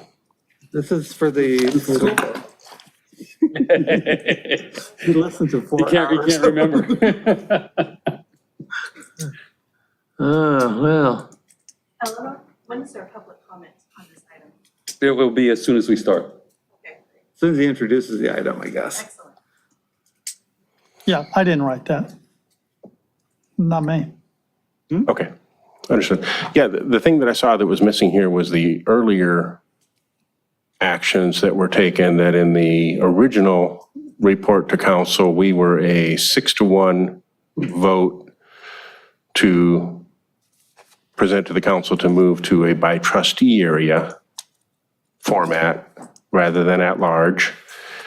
And then at that November meeting in 2022, it was sent back to the committee by unanimous consensus of the council, not a vote, but unanimous consensus, to look at simply removing the Redondo Beach Unified School District from the charter. We had the discussion on that, and our consensus prior to hearing back from the school board is, I had put, there are notes in here under the 727 receive and file was a summary at that point. And at that point, the consensus was to remove all aspects of 16 except for the native language of 16 point, which is simply has the jurisdiction over public schools. We had that consensus. And then as time elapsed, we did get back the letter, which is included here, from the school board requesting no change be made to the charter with regard to the school board. When that was brought back to this body and discussed, we didn't actually take a vote on it. It was a consensus, a feeling of consensus that we wouldn't move to overrule or go against the stated desires of the school board. And if I may paraphrase what was said, I believe Mr. Pinzer said, let's send it to city council and let them figure it out. Well, it was sort of like that, but the issue was the school board didn't want the change. And if they didn't want the change, that was fine. I think we had left it that we were going to let the school board provide the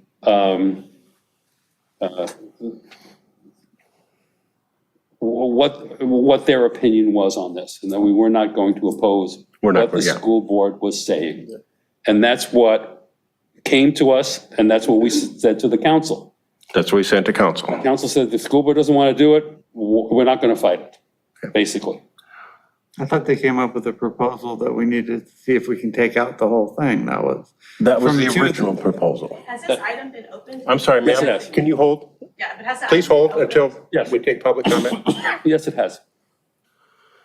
So I thought their Public comment first, wasn't asked for. in the- We haven't gotten to it yet. The public comment would only be required, absolutely Let's not required. get if we into a did discussion with the public at this point. We will call for public comment. so I thought the initial, when you first presented, it was basically the two members of the council who used to be on the school board said they didn't understand why it was in the charter in the first place. And Right. And that came back, and it hasn't gone back to the council since then. It has gone back to council. Has gone back. Since then? Yeah, Yes. that was in the original 2022 meeting, and it was initially the two former school board members, MD and Lowenstein, that were on the council at that time. But it was a unanimous consensus of the council to send it back to us Right. to consider simply removing And from the but charter. that has not gone back to the council, or you saying? Actually, it that- did. It came back It to did. us, and our discussion was that we would proceed with that. Subsequent to that discussion, we got the letter from the school board. Then our consensus was we would not oppose the school board. Correct, but we have not presented it back to the council. That went to council. Yes, it did. When did that go back to? That was and November I 23. was at the meeting where Lowenstein and MD said back to me, why are we in the council? Is the charter. Is it I in the was at charter that at all? meeting too, that was in November. Right. And then later on, when Ralph made the presentation and he presented, he said, the school board said we didn't want to do it. In November Okay, In November of 23. 23, right. okay. Well, And we're not the- to November 20. And the letter from the school board was included in the agenda yes. packet That's right. to council. Since we have antsy people in the audience. Council then sent it back to us again Right. for reconsideration because there had been findings that the school board was in violation of the charter. And that was your whole big debate That was with the Mr. discussion Webb last time. month. Okay, Correct. okay. So, and then now we move to, so there are certain aspects in the report from Mr. Dwidziak that I felt were missing, kind of the overall history of it. It's somewhat captured here, but I think that's important to capture for clarity, that these are the steps that have happened so far, and to delineate those. We have I think it representatives. was important to brief them on what they sent back. They sent it back to us, and that's where I picked it up at. Yeah. I picked it up from when they sent it back to us. And at the conclusion of our last meeting, we had discussion, but no recommendation at that point. We had a vote. We had a vote. A 6-1 vote, according to this. Yeah, we had a 6-1 vote. What do you mean, according to this? According to the tape. I don't read the Actually- minutes. Okay, yes. Can we move to the public? I second that request. Okay. Public comment. Anyone wishing to address the committee?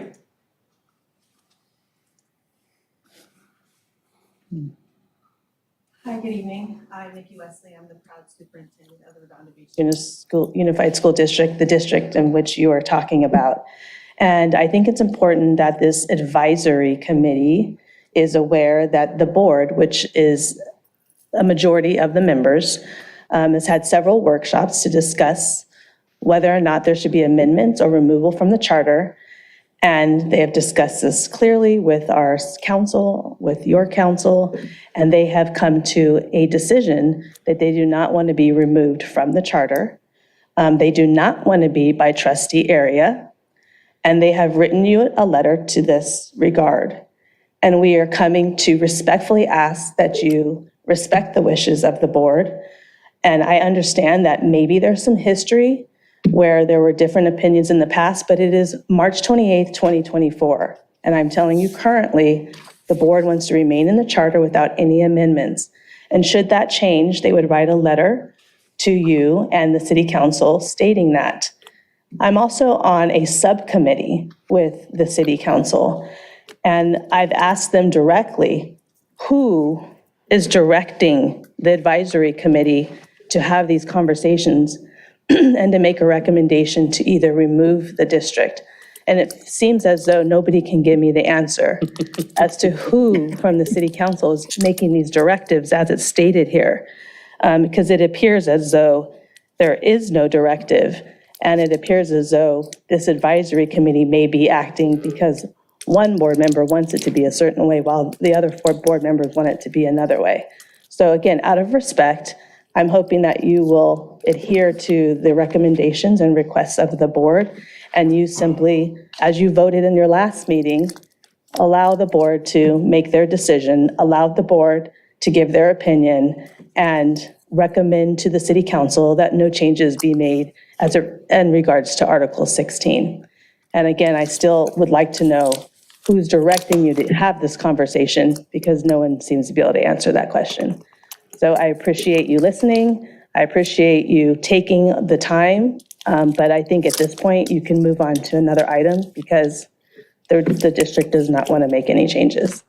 In regards to Mr. Stutzenberg being the chairperson, we do hope that he can serve in an objective point of view while the board collectively has decided they do not want any changes.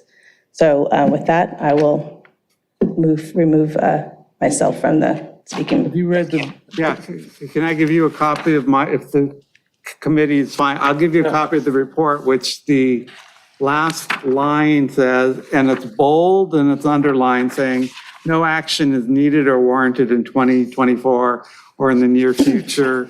We are just now hashing out the language to present it to the council that says that we don't. So if you do not have one, Yeah, I've read this entire packet, and It's a blue folder. Yeah, the blue folder, correct. Okay, great. And there's just some confusion as to why this conversation continues to happen and why it's being moved to the next agenda, because it appears as though the last time you met, majority of you agreed to move on from it, and then it's brought back. So if it's going to continue to be brought back, then I'm going to continue to come back, and I think some other board members may continue to come back, just so that the advisory committee is aware of where come the back board stands at this anytime. time. Come back anytime. Well, you know. We welcome the, but. I bring my so the popcorn answer- next the answer time. to your Interesting question- conversations going on here. The answer to your question, we've been directed by the city council to look at this. Yeah, I'm just curious as to who in particular is Well, directed you. I would refer you to the minutes of the council meetings. It was- What are videotapes? It was part which of the are much motion more- by the city council. Two members of the city council asked us to do this. So two members of the Two city. members at that time. Correct. No, Okay. Originally. Okay. One member is no longer a member of the city Right. council. So I think if we were to go back to the current city council, I don't think that would be the same. They sent it back actually again. They sent it back again. Okay. And we we need told to- them, we told them that they didn't want to do it. We don't want to do it. And they said, no, go back and, They wanted to. So November, no, And we Yeah, that just was- need Yeah, to what present a meeting was that? report Because we saying would we like don't to go want to back. do it. Because as I shared, I'm on a subcommittee with the city manager and city council members, and I've asked them this very question as to which meeting was November this 7th. conversation I held. would refer you to the November 22, 2023. November No, it was November 7th, 2020. November 7th? November I'm sorry, 7th, November- 2023. 2023. City council meeting. Okay, It was It's pretty specifically clear in that part tape. of the motion, Yeah. and that was a unanimous vote. okay. So it was the entire city council directing us. You can to do that reconsider. tomorrow night with a glass of wine, I will.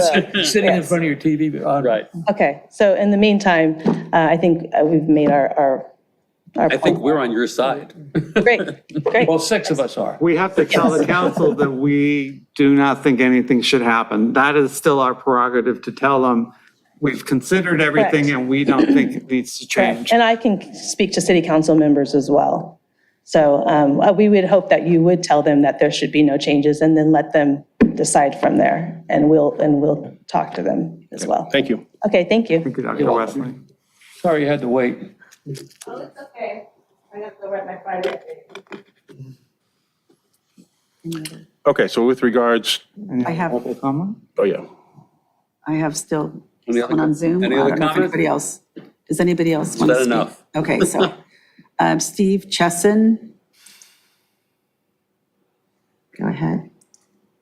Thank you very much. Steve Chesson, President of Californians for Electoral Reform. There seems to be some confusion by your body as to whether or not you actually took a vote at your last meeting in February. According to the draft minutes, it says amended motion by member Morocco, seconded by member Kilroy, and approved by voice vote that the Charter Review Advisory Committee recommends no changes to Article 16 related to the school board and to direct members Morocco and Dowadziak to generate a report explaining the recommendation and to return to the March CRAC meeting for review. So I gather what you're supposed to do now is review that report that explains why you're recommending no change and then forward it on to the city council. as opposed to rehash or apparently reopen whether or not you should make that recommendation. So I'm a little bit confused as to where you're actually going from here, and I'd appreciate if you were to clarify what you intend to do after you take public comment. Thank you very much. Thank you, sir. All right, so going back to the document, Do we have any other public comments? That concludes the comments. That is what we're doing, by the way. Yes, we're doing it now. So we should probably tell them that we're just basically finalizing the language to send it on to the council. This horse is not only dead, it's glue already. okay. Okay, I had voiced that we should add certain history to this report, but that's up to the committee. I don't think, I think Mr. Duiziak did a fine job of making it short, sweet, covers the issues, that's what we Exactly. discussed, and very emphatically says, even if it's badly formatted, that the no action is needed. I think he comes Oh, to the now- conclusion, so. now his Microsoft Word skills are being brought.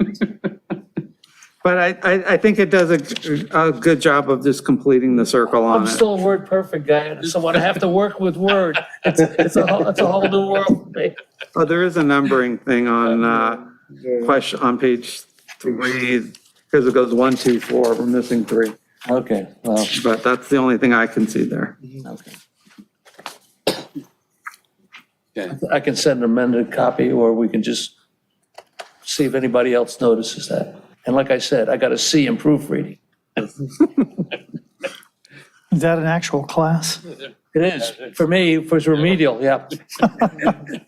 So I would make a motion that we finalize this report into a format that's consistent with what we want to present to the council and just get that on their agenda. We can even do it in the April meeting if we want to. So I'd suggest also, it's what I did with mine, pick a council member, 2 council members, let them read it ahead of time, because ultimately, they're the ones we have to make happy. They're the ones who need to accept it and basically tell us to. I have no problem with anybody reading it. Yeah. Yeah. If you want to send it to them, ahead of time, I think that's, Okay, well, you can only pick 2. I right? realize that. Yeah, so, I mean, why am I telling you that? I don't know. I don't know why you're telling me that either. I've Anyway, been scared to death of the Brown Act my whole life, As you should be. as I should be, yeah. Well, I would suggest that one of them be Mr. Lowenstein. He's the one who referred it to us and that. He's the only one left that refers. And he's also a former school board member, so he would. makes sense. Yeah. Makes sense. That way, if he's happy with it, when we give it to him, that should hopefully put it to bed, make them happy. And if we do want to add to, I would suggest, it was Mr. Narenheim that actually made the suggestion that this be sent back. So include him as well. So Lowenstein and Narenheim, That gives you your 2. okay. Reformat it, send it off to them. Or maybe the city can pick up and reformat it in a way that's consistent with the staff report. to the No. council. Since I'm word impaired, Don't give her more work. I'll take care of it. Thank you. Do I have to submit it back through you before I send it to them? No? You can send it Okay. to them, and then Right. I just want the final, whatever you want for the next meeting. Get it to you before the 3 days, Right. before the do it Thursday or For the Friday. agenda. Monday before the meeting, I guess it is. Correct.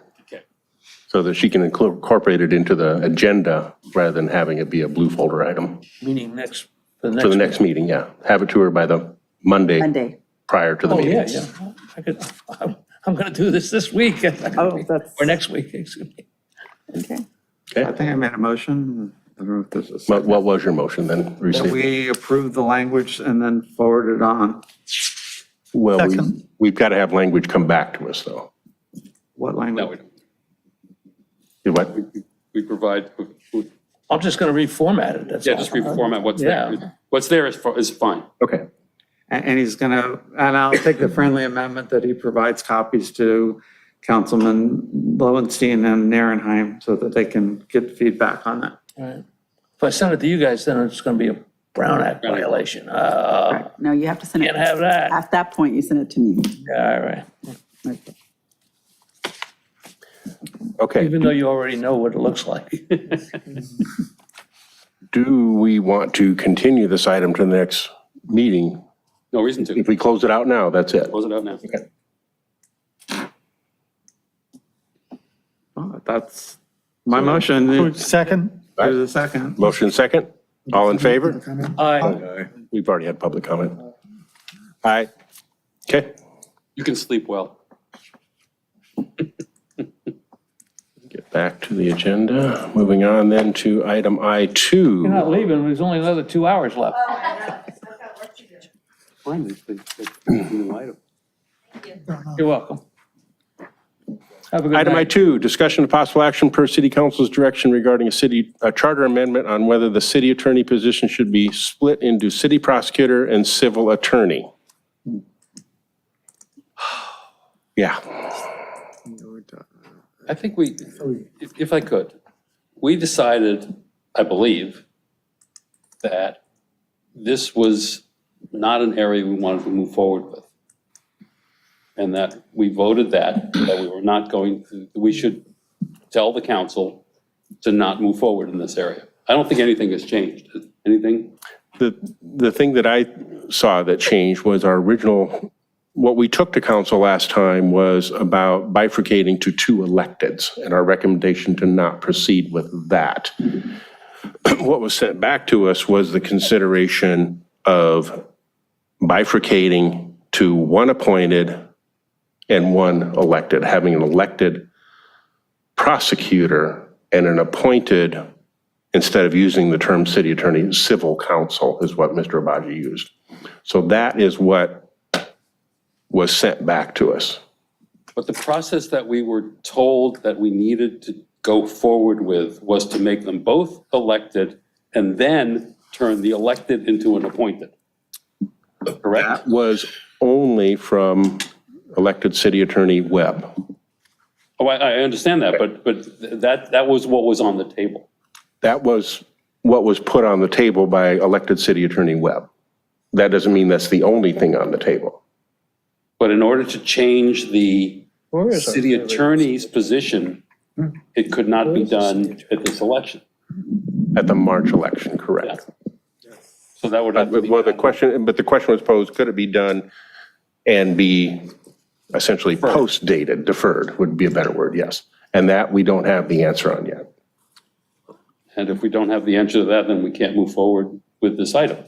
Because that's the important question as to whether you can post-date or predate or whatever a decision. Defer a decision. Post-dated, yeah. And that has happened before. So if we don't have that to be able to do it, because it seems to me that if we create 2 elected positions, the likelihood of unelecting that second position is negligible. I believe that was the intent. Yeah, so aside from the fact that I think we came to the conclusion also that separating them conceptually doesn't make sense. I think we came to that conclusion.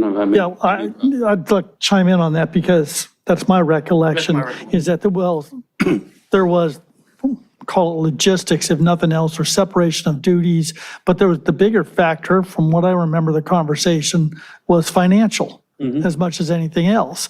And so my recollection of the discussion was it really didn't matter whether elected or appointed wasn't the issue. The issue was, regardless of how it was going to be arrived at, it wasn't something that the committee felt would fit well with Redondo Beach from a financial position and everything else.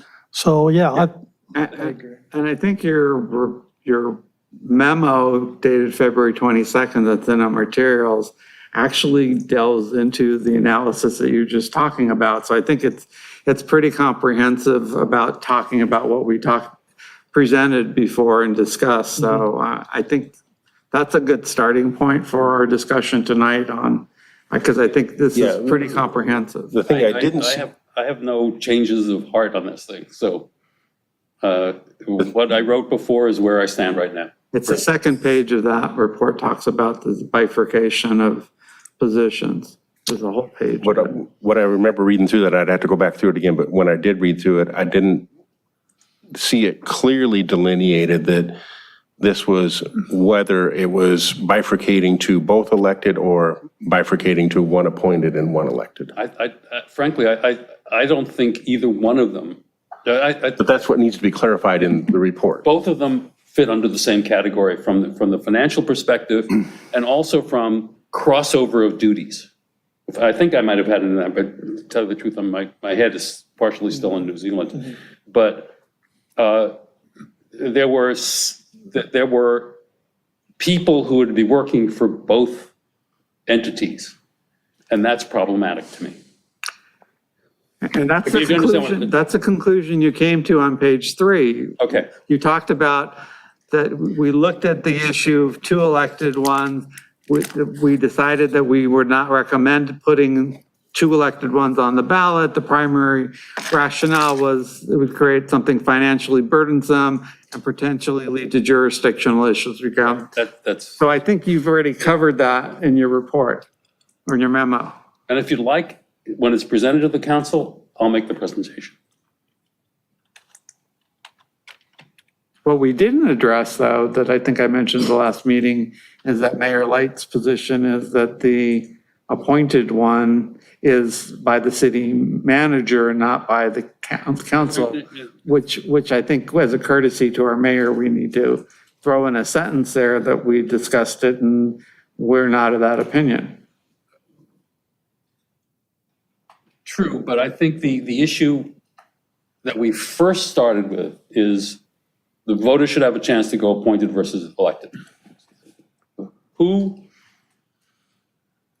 hires is perhaps something we should discuss, whether it should be the city council or the city manager. But let's separate out this new thing that came to us, which is the city prosecutor and the dual job. Do we agree?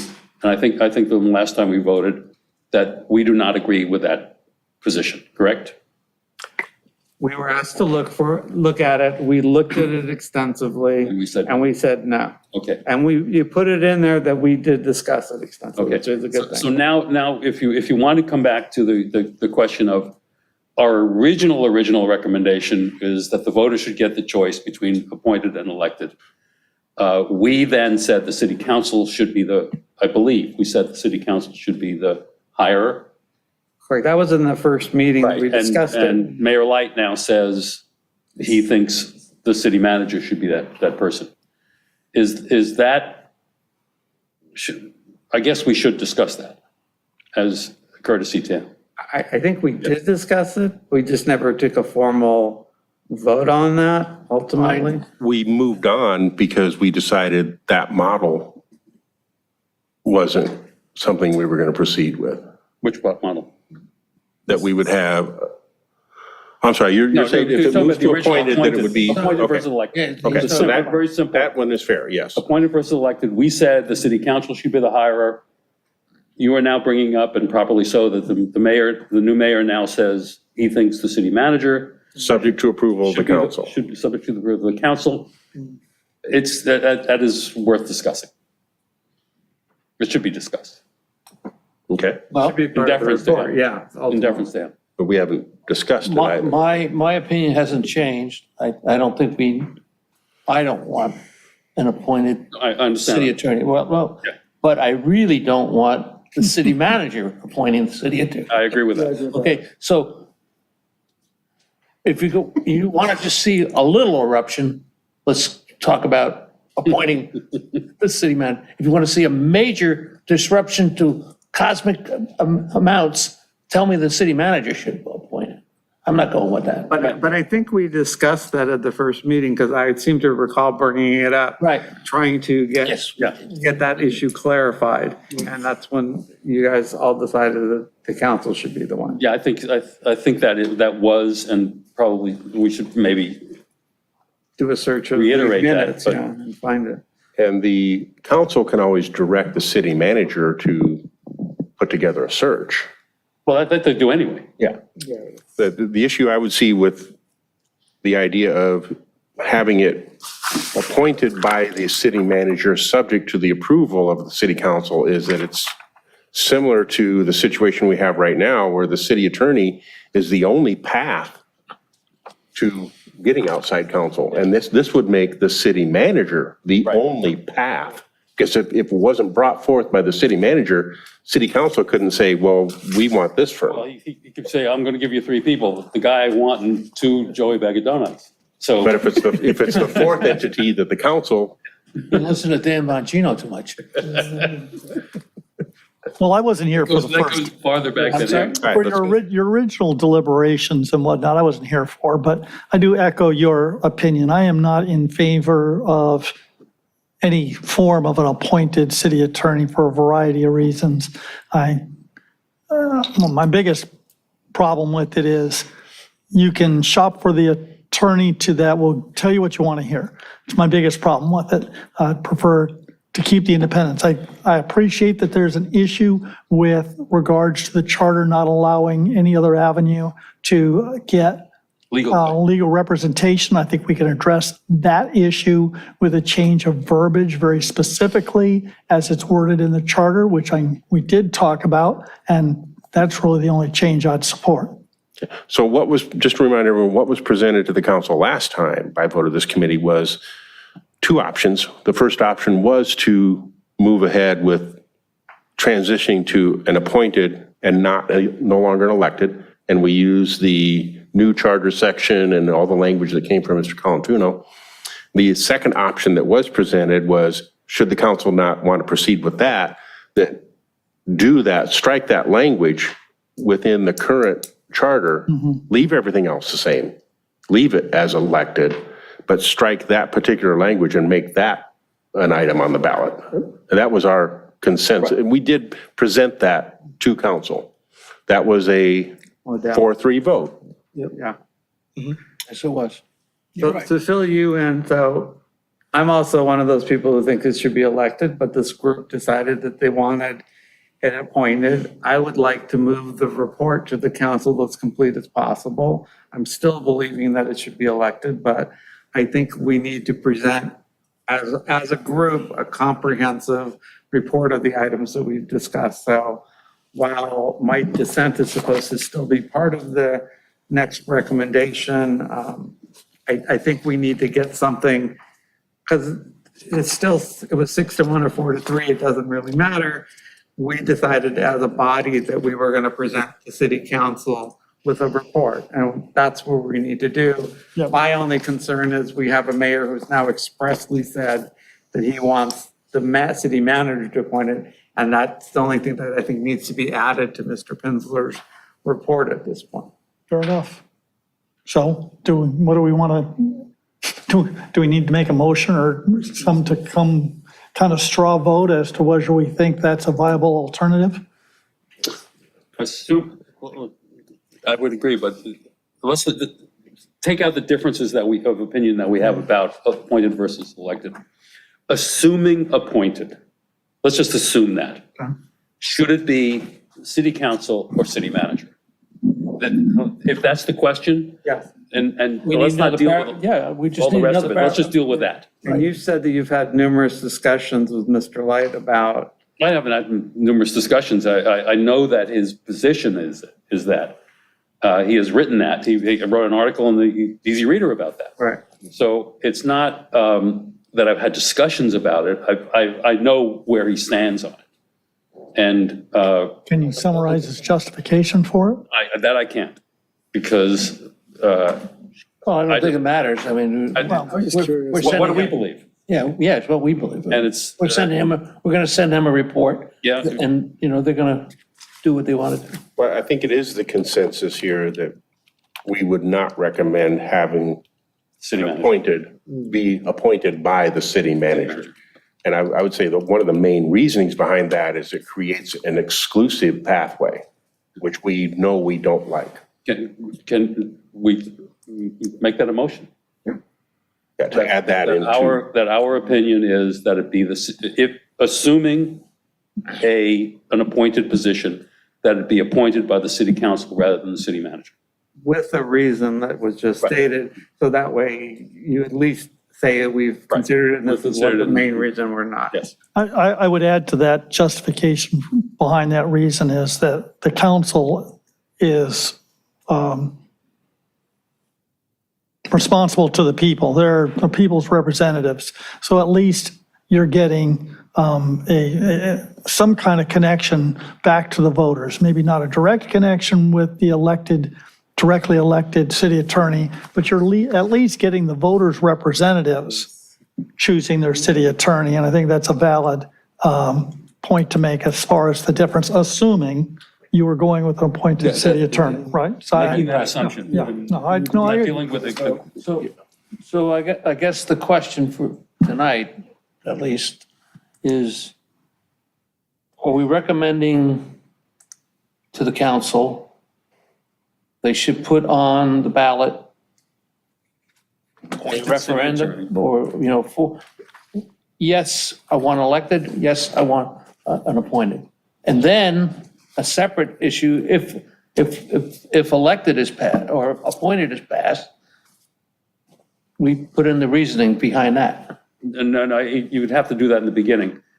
Our recommendation is that you put on the ballot an appointed city attorney appointed by the city council Yeah, all right. and not appointed by the city manager. And if they don't want to do that. So you're going to prove a negative. Oh, I got that. No, I mean. Yeah, I got that part. I like that. Yeah, but That's the too much verbiage. specificity has to be in the charter I got it. when you make the change, because you don't know whether you're going to get, Right. it's got to be how you do it. Is it a simple 3-2 vote? No, sorry, Is it a simple 3-2 vote? on the council? Yeah. For what? For anything is a 3-2 vote. But that's, Oh, but we're no, not, budget changes are not. Yeah, that's true, yeah. but we've had examples where other cities do it a little bit differently. So this would be as with most Oh, things. you mean the hiring the city Yes. manager? So hiring. The city. That's true. Hiring the city attorney. They have had super majorities requirement in some cities. In some cases, they make the mayor a voting member only for that. There's, that's what I wanted to confirm here. Most cities have mayor is a voting member. It's rare to have a city. Understood, but there were examples where in this, for the city attorney only, the mayor was a voting member, not just a veto. So what we're saying here, though, is make it a simple 3-2 majority vote, which is subject to mayoral veto. We're not proposing to In change. this city. In this, yeah, In this city. that's what we're proposing to have this be. Yes. That the appointment would be by city council, simple majority, still subject to the vetoed as any You don't 3-2. want a veto-proof one? That's what I'm asking. Yeah, I know, I realize that, and I'm emphasizing that. Yes, I agree with you, dude. I think by You may want to have one an appointment that is veto-proof. I think this super majority makes sense. Okay, yeah. What happens if you get no consensus and you don't have a city attorney? Is that a problem? Yes. Of course. But you can remove them by a simple majority is what you can do now. You know, attorneys give Pontius Pilate a bad name, so just so understand. Chairman, You never see them around when culpability is involved. Chairman Stressenberg, I'm just, the title sort of doesn't talk about appointed, but it talks about the split of the city prosecutor and city attorney. So I don't know if we should bring that back and change the Straight title. off another Brown Act. So, Oh, the chair wasn't paying attention. I was not.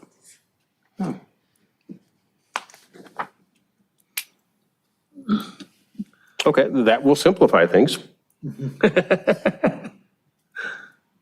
Well, it's kind of part of the discussion when you think about the fact that we're talking about both ends of the process and we're trying to finalize that report that deals with that. Because you can't split it unless you have, along with it, a way to appoint it. That's true. Correct. Or elected, either way. But you can answer the question, that's the agenda item without frankly discussing anything else. Because I think there's already consensus that looking at the title of the agenda, discussion, possible action, splitting the city prosecutor and civil attorney for placement on the ballot, I think there's consensus here that we don't want to do that. And the answer is no.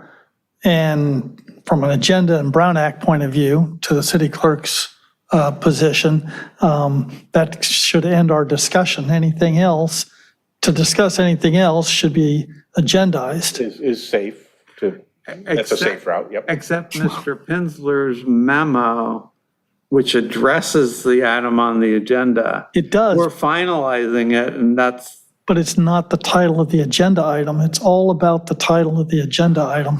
It's not about the staff report or backup material included in the agenda packet. But you can't split the role to a civil attorney without having a method of appointing a civil attorney. Well, to his point, it has to be agendized that way. But it is, because it's part of it. It's not if In you. your mind. It's not if you're, if the direction you're going is to not split it. If the direction, if you were going, if the, That's part of the discussion to get to that end result. well, I thought we were already at that end result. And that's fine. so what you're saying, we can vote to have Mr. Pinsler's memo be our report and then have on the next meeting specific language dealing with that issue. Is that what you're suggesting, That's what it sounds Ms. like. Manzano? Yeah, I mean, because you want to have the public come and speak if there's, Yeah, if there's an issue. Right. City, yeah. that's all. Okay, well, then I move that we adopt Mr. Pinsler's report that has the date of February 22nd that discusses the topic of bifurcating. Second. The report does go beyond the agenda item. It's got history. I don't know if it does or not. And our city attorney is in here to give us guidance one way or the That's our other. favorite city. But it is a page and a half dealing with the bifurcation. Yeah, if it has a history, then that's just part of the report. So the fact that we're not changing anything from our previous history, so that's not an agenda item issue. The only agenda item issue would be who makes the appointment. And that's something we need to talk about next time. Yeah. Because it's not agendized. But everything else in here is just a report of what happened. Yep. So that's not an agenda issue. It's It's like not a the Brown minutes. Act issue. It's like the minutes in that Yeah. regard. So you've made a motion to. I second it. To adopt Mr. Pinsler's report. Right. And As our- subject as our to the report to next the council. meeting when we We can talk have about the detail. that language with regard to who appoints. So with doing that, what would remain is our prior recommendation. Right. It remains, Unchanged. And And the Mayor Lights, and the question, addressing question of Mayor whether it Lights. be, At this point, what Yeah. remains, Yeah. we bring it- yeah. But just- I was talking about for the next agenda. Yeah, no, just simply voting on this at this point means that we have discussed and decided and voted on that bifurcation is not a path that we recommend regardless. And by doing that, what remains then is our prior recommendation of moving to an appointed city attorney and the alternate recommendation of keeping the elected and all the language with the exception of striking the one aspect of the language that dealt with at the recommendation of the city attorney as far as outside counsel. Okay, so just to clarify for everyone, that's where it would be. And we can bring it back and we can still appropriately maybe discuss, even though the point is moot, we're just backing up this discussion yep. because we're saying don't do it. But we still want to give some backup Yes. to that. Okay. Well, can I make my suggestion here? Maybe we should do a report that is included to the next agenda that we're going to put on, that covers these items, so that we don't, remember, we got to have this done by May. Yeah. So we have something that comes to us that we can discuss as opposed to trying to wordsmith it after the meeting. Well, and the only aspect we're looking to finalize would be the one that is not on the agenda. Clerk versus city manager versus city council. Right. So I would withdraw my motion if the second can withdraw and we just table it till the next week too. And I will, And specifically, we should be wordsmithing what we want on the agenda next time. That gives us the flexibility to deal with the issue of who does the appointment and finalizing the report. Yeah, because what's on the agenda is actually not what was in the motion by city council. There was, Meaning the bifurcation. yeah, Okay. and the mention of civil attorney was never in the Right. motion. So what we need is a discussion item on On there. the motion, which is Their motion. far more general. Yeah, their motion, Yeah. which is far more general. So, Eleanor, I know with the commissions, they're supposed to consult with the chair for it. Would it make sense for you to consult with Mr. Pinsler, since he's the primary author, before publishing the agenda, what language we should be putting in there? Sure. Mr. Pinzer, did you catch Talking that? about for the I'm title. sorry, You didn't catch that. I apologize. I'm just saying, with commissions, the staff liaison consults with the chair of the commission to come up with the agenda items. And I asked Ms. Pinzer if it makes sense for her to consult with you, since you're the primary author, so that we cover everything. So before it's published, we don't have this issue. I'm fine with that. So that would be my I motion. never have a problem having a meeting with Eleanor. So we have a motion now to table this till next meeting. Yes. Second? All in favor? Aye. No public comment. Yeah. There's no, for the record, no comments for this one. Okay, wow. Okay. I might get to sleep before. Moving on then to item I4. Discussion of possible action per city council's direction regarding a charter amendment on city council term limits. Our consensus last time was that, I'm going to paraphrase in a colloquial way, sure, fine, put it on the ballot, but it doesn't stand a chance of passing. And I think we can summarize that with some bullet points and give the brief history that. Do we want to provide, but if you do put it on the ballot, it's, what do we want to do? 3 What's terms the instead of 2? modality of it? Is it 3 Yes. terms? Is it 3 terms instead of 2 2? terms and a break, or is it? I would be in favor of 3 terms, but I know there's other thoughts about limiting the total number of years. I've heard, to 16, wasn't there something? Right. That was the discussion. Yeah. So, So your proposition is right. What are we actually recommending? yeah. So what were our choices? I 3 think we terms can instead of figure- 2? We can piggyback off what you did before, the language. I mean, you've already brought this issue forth. Maybe we just adopt what you have done previously. It's not in our packet for some reason. At least I'm not seeing it, but It was to go to 3 terms, right? Yes. Did you put together anything before? I didn't, I don't want to take think it's credit been for written. something. I brought it up to the council and got the council to a vote and put it on the ballot. Yeah. I don't remember me actually wordsmithing the. I don't think there was anything in writing language. yet. So I'm not going to take credit for any language that was put on the previous ballot, but it started. I tipped over the first domino. what year was it? 2015? No, yeah, but So we I'm could from find 20 something in the staff 2013. report from that year that discusses it? probably closer to 2013, I guess, somewhere there. I mean, it turned out at 2015, so. So what is the recommendation of this body? Are you proposing a recommendation? I'll propose that the charter be changed from the current 2-term limitation and extend it to 3 terms. For all offices? Well, for the offices that have term limits, sure. Okay, now in the motion was included 4 term limits, school board. However, we have disposed with that through the prior discussion that there would be no changes to the school board.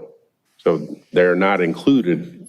We've separately eliminated them. I guess to be fair, sure, then just stick with. Yeah, because I go back to the motion, make sure we're covering the motion. Okay, so city council and mayor is who we're talking about.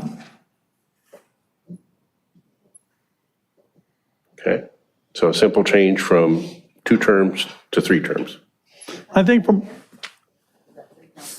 city council members and mayor. Both. I mean, from a voter perspective, it certainly is the cleanest. If there's anything I would think that stand a chance of possibly getting approved, that would be it. And like I said, I think it's the easiest for voters to understand. And then we got into discussion of would it be prospective? I mean, we talked about moving it out to a date that would not include any possibility of a current council member. Or along with that, we had discussion, would it be retroactive? Could Mr. Penzler now run for a 3rd term? I'm assuming you did two terms. I did. Okay. And we had that discussion. Our general consensus, I believe, on that was no. This would be a prospective only. And do we even move it out to I think 2032 was? I think that's, I remember seeing a date, something like that, 2032. I'd be in favor of that. It would be an That's fine. odd year, so it wouldn't be 2032, but it was something way out there. Can I make a proposal for a friendly amendment? Sure. You only limit to the city council. I mean, they have the argument that somebody's trying to run out the clock on them. The mayor is more only the veto power, and it's probably something that should be rotated more anyway.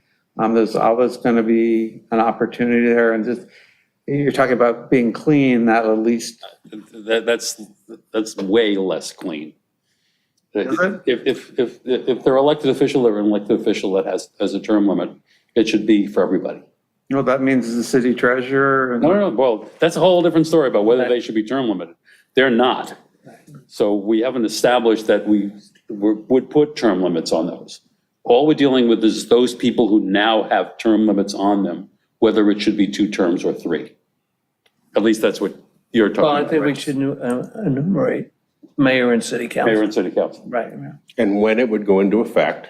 Mm-hmm. And then the thing we need to look at, I want to consider here with this item is, do we need to come back with actual charter language for this one? Because in all cases, we have provided actual charter language. Well, Even if it's simple, but point out it's in this section and this section. the word I got from city council, I think I got it directly from my council member, was we don't need to be concerned with language. They'll deal with the language with regards to any of the topics. At the end of the day, I mean, it's fine if we provide them something, but at the end of the day, they're the ones who have to approve the language and change it or whatever. So, I mean, we can provide it, but no or not. But I was told our recommendations don't have to come with language that. It's never been a requirement. Just as a matter of precedent, we have always done it. Except for the stacked voting or whatever that thing is called. Ranked choice. Ranked choice, we didn't have any input on that. That wasn't from us. That was So they can do whatever they want regardless of what we recommend. If If you want, But if you wanted to put a year as to when it would become effective, so somebody who was elected last year, 2023, serves 2 terms, would be terming out 2031. So you could make it up. That's where I think the 2032 came from. if I can interrupt, there are a number of charters that have language that says it is ineffective for those people who are in office at this time. I think that's what you're trying to get to. Yes. There are charters that do that, where they specifically say it is not effective for those people in office at this time. I think if that's what we're trying to say, that's what we should say. You people can't give yourself an extra term sitting up there. Well, we're going to put it to vote of the people anyway. Well, yeah, but in terms of writing it. I realize that. Yeah. No matter what they say, they're not going to It get. goes to the people. They can campaign for it, I guess. Yeah. So going back to the question, I'll let you decide if you don't feel that we actually need to provide actual charter language, strike through and boldface. That's fine. I'm just pointing out that we have never done that before, even though that it wasn't imposed upon us as a requirement. We have never simply gave over concepts. You actually have an advantage is that that has been written already. Because we have examples of times when it's been on the ballot. Right, exactly. So we I can forgot just about take that. what's there Yeah, I and forgot say, you try this again. And you can add that it will be inactive for those people who are in office at this time. Now, it should be prospective. So I shouldn't have that opportunity. For Why example. not? It's going to fail anyway. Well, whether it fails or not, but the way you put it on the ballot, anybody who, from previous times should not be able to do it. It's prospective from now on. Teasing. Is that inviting a lawsuit by some of the people that are now being determined to be? Spoken like a charter there. Charters have this language in it. There have been times when they put requirements in and they said, it doesn't affect those people who are in office now or previously. So it's not like it doesn't happen. It hasn't been stated somewhere. It exists in other charters. And we had this discussion with the city attorney about the change in status. Mhm. So, yeah. I'm going to vote against it anyway, so. Yeah. I am too. Well, if we don't have enough votes to pass it, then You might. why doesn't it just take a consensus now and figure out if it's even worth presenting to the city council? Sure, okay. What, but we had, I thought we too, but I'm Well, we've had hearing- discussion. We've never come to any vote. So I'm going to make a make your motion motion. to make it 3 terms. sure, why not? I'll make a motion to recommend to the city council that we change the charter from the current 2 terms for the mayor and city council members to 3 terms, and to be, what's your terminology, ineffective? Or, That it will not affect those people who are in office or have previously been in office. 3, and we'll define a term as 4 years. Yeah, Okay. I think you have to define that. I'll second that. so that would be, change it. that would be the recommendation that we send to the city council. I'll That's second a it. motion that we make that After we recommendation. vote. What's that? Assuming we say yes. After we vote. If we say yes, yes. Yeah, I'll second. Okay, Mr. Spencer, second. Okay, let's do a roll call vote on this one. Committee member DeVita, No. committee member Wood, Yes. committee member Russell, No. committee member Araya, Yes. committee member Pittsburgh, Yes. committee member Kilroy, Yes. and chairperson Skissing. No. Okay, well, there we go. Hey, we're 3. Works for me. 5-2. Oh, no, 4-3, you're right. 4-3. Ms. Rocco was- Okay, so, yeah, 4-3. Wait a minute. I'm remedial proofreading, not math. You passed that test, right? Yes. Okay. Okay, so that didn't bring anything back to the next continuation. Correct. So I guess I'm going to get chosen to write something up to present to city council? Okay, that's the last time I'll make a motion. You can always vote, change your vote to You no. can be helped if you go back in the history. It's already written. I know, But I looked will. at that. I mean, there's some good arguments in there, but they only talk about 2-term Yeah, I limits. That's know. why I asked you when you did that to the council, because that'll probably be helpful if there's Yeah, a staff report with that. All right, And we are not bringing this back to the next meeting. okay. We have to vote on the ultimate Oh, recommendation. we didn't take public comment either. No public comment. We haven't closed it, okay. We have to do what? I would recommend bringing it back with the language so that we can, there's not much that we're going to have to do with it, but at least bring it back to language so that Absolutely. The language and the pros and cons, because when I write up my thing to present to the city council, it's going to have the 3 votes no and some background as to why. And And you What do was have a lot of the considered. pros and cons, as Yeah. Mr. Pinsler said, but it's not talking about 3 terms. Three terms, but yeah, you could cut and paste. Yeah, I'm a prolific plagiarist, so I have no problem with that. okay, we moved on to that. Okay, is there a motion and second then to bring it back, continue this item to the next meeting? So moved. Second. All in favor? Aye. Any opposed? Okay, so we are continuing it. Did we, and the language was okay on that one? Yeah. Okay, This is to the April meeting. correct. Item I5, discussion of possible action per city council's direction regarding charter amendments on Article 11, Section 11, city clerk. Article 20, Section 20.1, approval demands, and Article 20, or 12, Section 12.3, city manager powers and duties.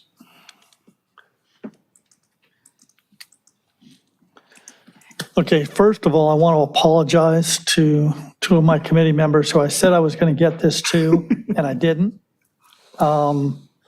However, I did have it vetted by my city council member because I thought it was important to make sure that I was covering the bases that they want to see covered from their perspective and presented how they wanted it to be presented. So he was pretty happy with it. The only thing he actually changed was the kind of formatting and how it was laid out, numbers and whatnot. Maybe I typed it in WordPerfect too, I don't know. No, I like WordPerfect. That's a word I don't like. So yours is the new document that's in the folder? Yes, yes. It's the very first 3.28. It is. 3.28, yeah. Yeah. And these include all of the discussions that we have had over time regarding the city clerk. Yes, I went back through the minutes and did my best to try to summarize both majority and minority opinions and the different things that were considered. Obviously, we spent quite a few hours on it, and I was trying to be respectful of city council members' time because they're not going to want to read through 5 pages. So I was trying to abbreviate and keep to the most relevant points, and feel free to add or subtract as you see fit. I won't be offended. But I also tried to make it readable with regards to what were the strikeouts and what were the additions that we had agreed to. What I do find fascinating is I think none of the reports that we have bullet points on it that we were they wanted to bring. Even though yours actually reads like bullet points, we haven't adhered to that. Yeah, and I think I was probably the person advocating like bullet points, but in the end, I have to admit, I didn't find a way, and I think to committee I did the members, same thing. Kinsler's point was, when we talked about this, it didn't lend itself to mere bullet points. Okay. If you go back to the November 2022 report to council, that was definitely some narrative, but mainly bullet points and how that was presented. What we didn't do last time is we didn't get any report approved by this committee in time to take to the council. So it was simply a verbal. And that was new to 2 council members because they had not been through a report prior to that. So that is what generated the idea of we just want to see some bullet points because they didn't have anything like they did the first report. So if you want to go back and look at the 2022 report, you will find a format that was used and was fully acceptable. We just simply didn't do written reports at the last report to council. Well, I like the way this one reads. At least it's clear. Yeah, it's nice.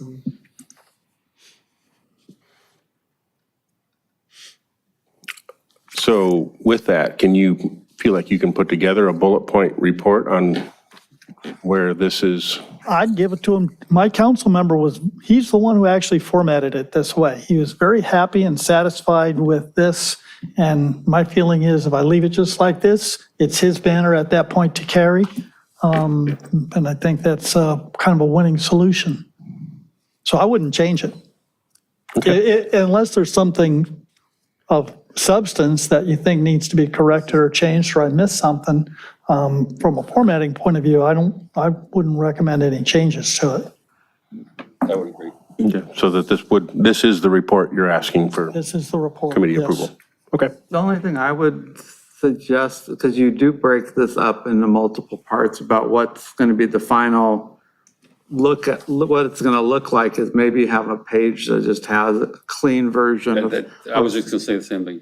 yeah. Have all the edits, but in addition to it is a final version as it would appear. So let me ask you to clarify what you're suggesting. Well, like, Would you include strikeouts or not? Would you take the current one? you have the You have the strikeouts in the report. What I'm So saying you is just want keep, one that's blue, so to speak, is. yeah. is yeah, clean. because you have A through E on one section, then you have F in a different section, and then you have, I think, a third section. Just put them all together, clean, so I that, understand. You want it to look like if, like it would show council- up in the charter. yes, exactly. Sure, that's easy. Yeah. Yeah. Yeah. I wanted to ask a question regarding, on the second page, is that, you have two Fs, is it supposed to be There are two FG? Fs. I'm looking at that right now so that's too, it. yeah. Talk to Scott. And there's no E. Oh, there's a top page. Okay, so the F. That's why I say it needs to be together, because otherwise you kind of don't get the flavor. I see what you're saying. That should be a G. Just another question on, since we're on F, you have black, then you have a dark blue, and then you have I like know. a, gray. What is that? Is the gray That- blue any significant? It's just me not being able to pick the right color out of my word palette. Got it. And believe me, I sat there and played around. The word payment got somehow a lighter blue. I kept looking for the darker blue, and I tried a bunch of different things, and oh, the heck with it. And sent it off, I know. It's the heck with it concept of word. I was thinking of changing it to red, but it seemed like we were already down the road with blue, and I didn't want to. So I think we should Cool with this? approve the report, subject to that small little addition, and trail this to the next month so we can just finalize it. I second that. Okay, all in favor? I, And I will vote no. Eleanor, when we present this to the council, is this going to be all one package as it's presented? Or are we going to have the different items having their own agenda piece Well, to it? it'll be together, but it's based on all the different reports. I'm just going to submit them as either separately or however you want it. One agenda item, multiple Correct. attachments. Attachments. If I could ask, is your no because of what's in this or format? What's in this? Okay. Now, this is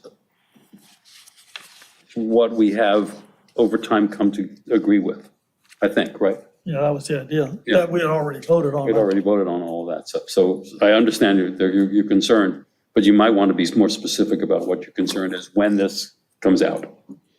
I will put together an opposition paper. Okay. Is this the one that you said you were going to write your opposition paper on? You said, I think the last meeting you were going to put a dissent in for something. I don't remember what it was.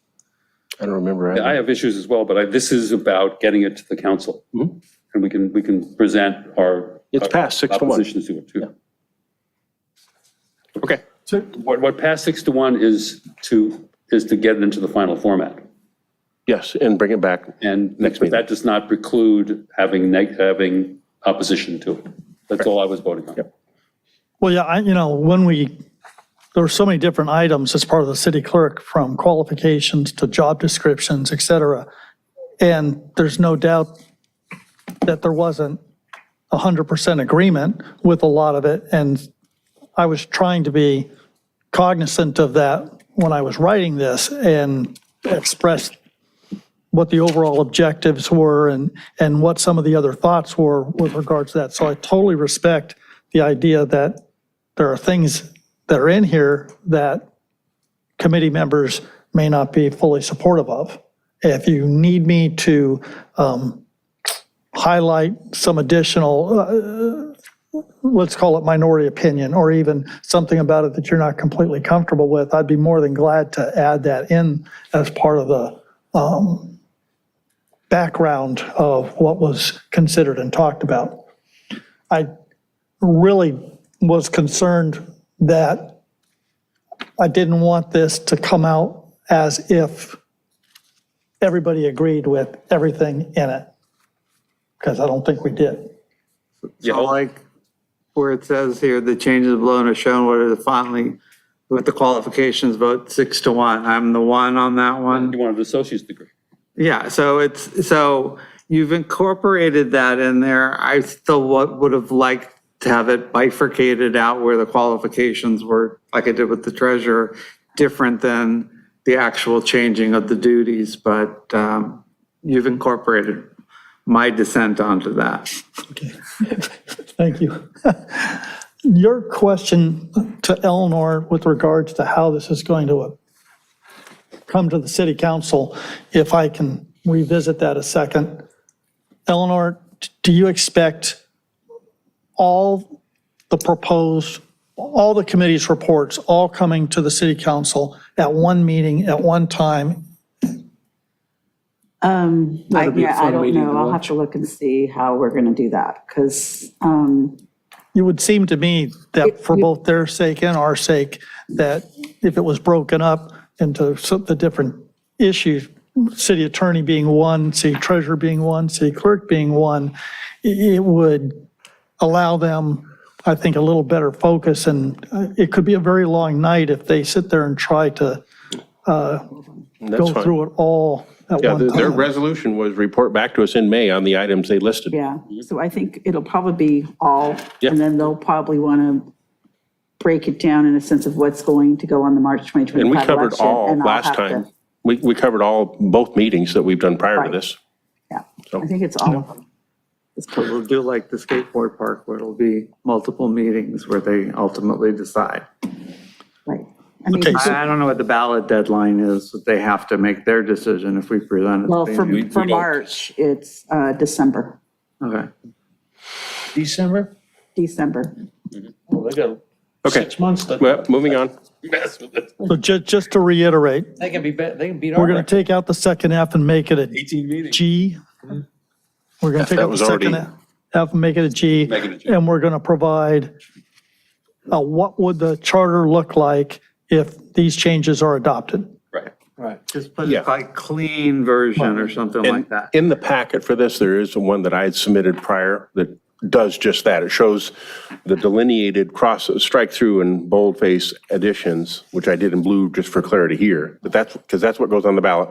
And then I also just took that and provided a clean, here's how it will read when it's new without any distractions. Okay. Thank you. Okay. So then for item J1, Did we vote to continue this to the next meeting? I think we did. I don't remember. I don't think. If we didn't, I move that we continue this to the next meeting, so Okay. at least it gets on the agenda. Second. all in favor? Aye. Okay. J1, the wording here has changed. It now says discussion of possible action regarding additional topics to explore with city council's approval and direction. That is in direct conflict with the resolution. I think it was set up so that, because you wanted to speak about other topics that you guys were interested in.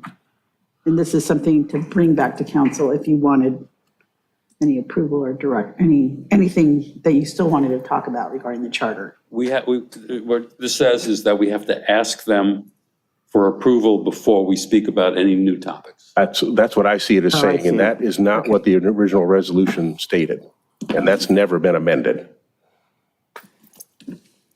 It's never been amended. It's been amended.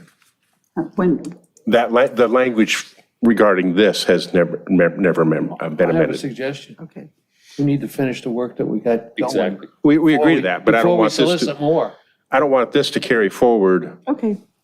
It just should just be additional topics to explore. Like the residency topic. which- And that's what was in the original resolution and has stayed in place. The committee was given that leeway. We have agreed collectively, we need to focus on these items. No problem with that. Ready to So go on the bridges and the Yeah. And also about posting. Don't we have to talk about posting of Publishing? publishing? Yeah, we asked to push that one Electronically, I out. guess. That's What 20.2 constitutes or something. publishing? Oh, yeah, that, because the city attorney couldn't be here, it's on the next meeting. Okay. Yeah, so the items that were on the agenda tonight We were, have basically, other than the things that we've continued, 2 items left that we haven't come to conclusion on, about publishing and about residency. Is that right? So, Right. that is my recollection. There's a third one, which as much as I like spending my evenings with you once a month, we may at some point need to discuss when does this committee cease operating? And I don't know if that's going to come from the council. Frankly, I think that's what J1 is all about, that we don't move on anything else unless we ask for approval of the council to do it. Right. That's what I'm guessing. Who put that on the It's fine with agenda? me. we were directed to put that on there, Ask those like that from difficult last questions down. meeting. Right, but the wording about with council's approval and direction, that should not be there. Okay, I'm not so sure about that. I think at this point, we should, the council, we should, if we wish, go to the council and say, these are the things we want, can we do them? Should we do them? Rather than just come up with future agenda topics on our own, we need to, at some point, say, okay, I think we've done what we're supposed to do. If there's anything else, let us know, but other than that, we'll be done. So I think when we talked about it last month, we were contemplating, in addition to the report, there'd be a last page that saying, these are the outstanding issues that we want to deal with, and put that as part of the report. That would be fine, yeah. But I think definitely maybe the next meeting, we need to talk about when. Put that on as a future agenda item. at the Right, next when do meeting. we sunset this? But I don't want that to be subject to council's approval that we even put that on the agenda. So No, it's just, I think it's appropriate to ask, to say, these are the items that we believe we could do, should we go ahead and do them? And let them say, okay, yes, you should continue, but, because there is some point where it's time to dissolve. finish it. Well, there should be issues from the city council itself that Yeah, if they aren't on our want, list. yeah. It's a combination of what we think and what they Yeah. would recommend. Or they may kick back something and say, we just need a little bit more definition on it. Like they've done before. But from our perspective, the only ones that we have outstanding, other than the things that we've continued, are those 2 items of publishing and residency. Right? right, that is correct. Oh, I know. I guess the topic came up tonight, right? As to whether digital or video, we were talking about minutes, Oh, and yeah. whether minutes could be kept. I think that's a legal issue more than anything. So at this point, we have no additional topics. Excuse me. No member has additional topics at this point for J1. Is that correct? I have, other than the ones that Tonight. we just, the ones that we, Those are already on. yeah, right, Yeah. exactly. Yeah, I mean, like I said, the issue of the minutes is problematic because of the way the minutes are. Is that, but is that, that's not in the That's not charter? a That's not an agenda thing. It's not a for us. charter No. item. Okay. Maybe a charter thing, because the charter does specifically say certain things about minutes. But it doesn't talk about retention or how they're kept. And then we have J2 that is simply. It's just understood, Okay. you know. Future agenda topics, okay. All right, so we have no future agenda topics. Does anyone have any, I will ask, other than the 2 that we already have? Again, I know Mr. Pinsler is going to go deal with the one that we talked about, but so we don't run into the same problem we did with the scope of what's on the agenda versus what we want to talk about. Do we want to, as a group, say that before it's published, that either the chair or the vice chair sit down with the staff or the city clerk's office or the city manager and just make sure that the language that's going out to the public is consistent with what we assumed it was going to be? I do get it in advance, however, it gets changed wholesale after I even make any comment on it. Like I did write back and ask for removal of one item since we wanted to focus on just the current list from the city council in their most recent motion. However, there's been times when I either written back and approved the agenda or maybe asked for a couple minor things, and then the agenda was just a wholesale change by the city attorney Who does that? Oh, the city attorney. after, and I was never given any input on that. So kind of in response to your question is I do get it, but it doesn't Not what you mean get. anything. Was that something that we needed to address formally as a committee, or is that something that you're willing to? Because again, the issue, the whole thing we discussed earlier with regards to the bifurcation of the city attorney could have been avoided with a more But generalized. I didn't see that as an issue, and I read the agenda item, so I didn't see that as an issue. To me, that was still under the, as I said, you can't switch to a civil attorney without having a methodology as part of that on how to appoint them. You simply can't do it. So to me, it was included in there. I appreciate the other positions that the agenda item should be more encompassing. That was, Motion to adjourn? Second? Second, all in favor? Aye. Meeting is adjourned at 9:59. I didn't know.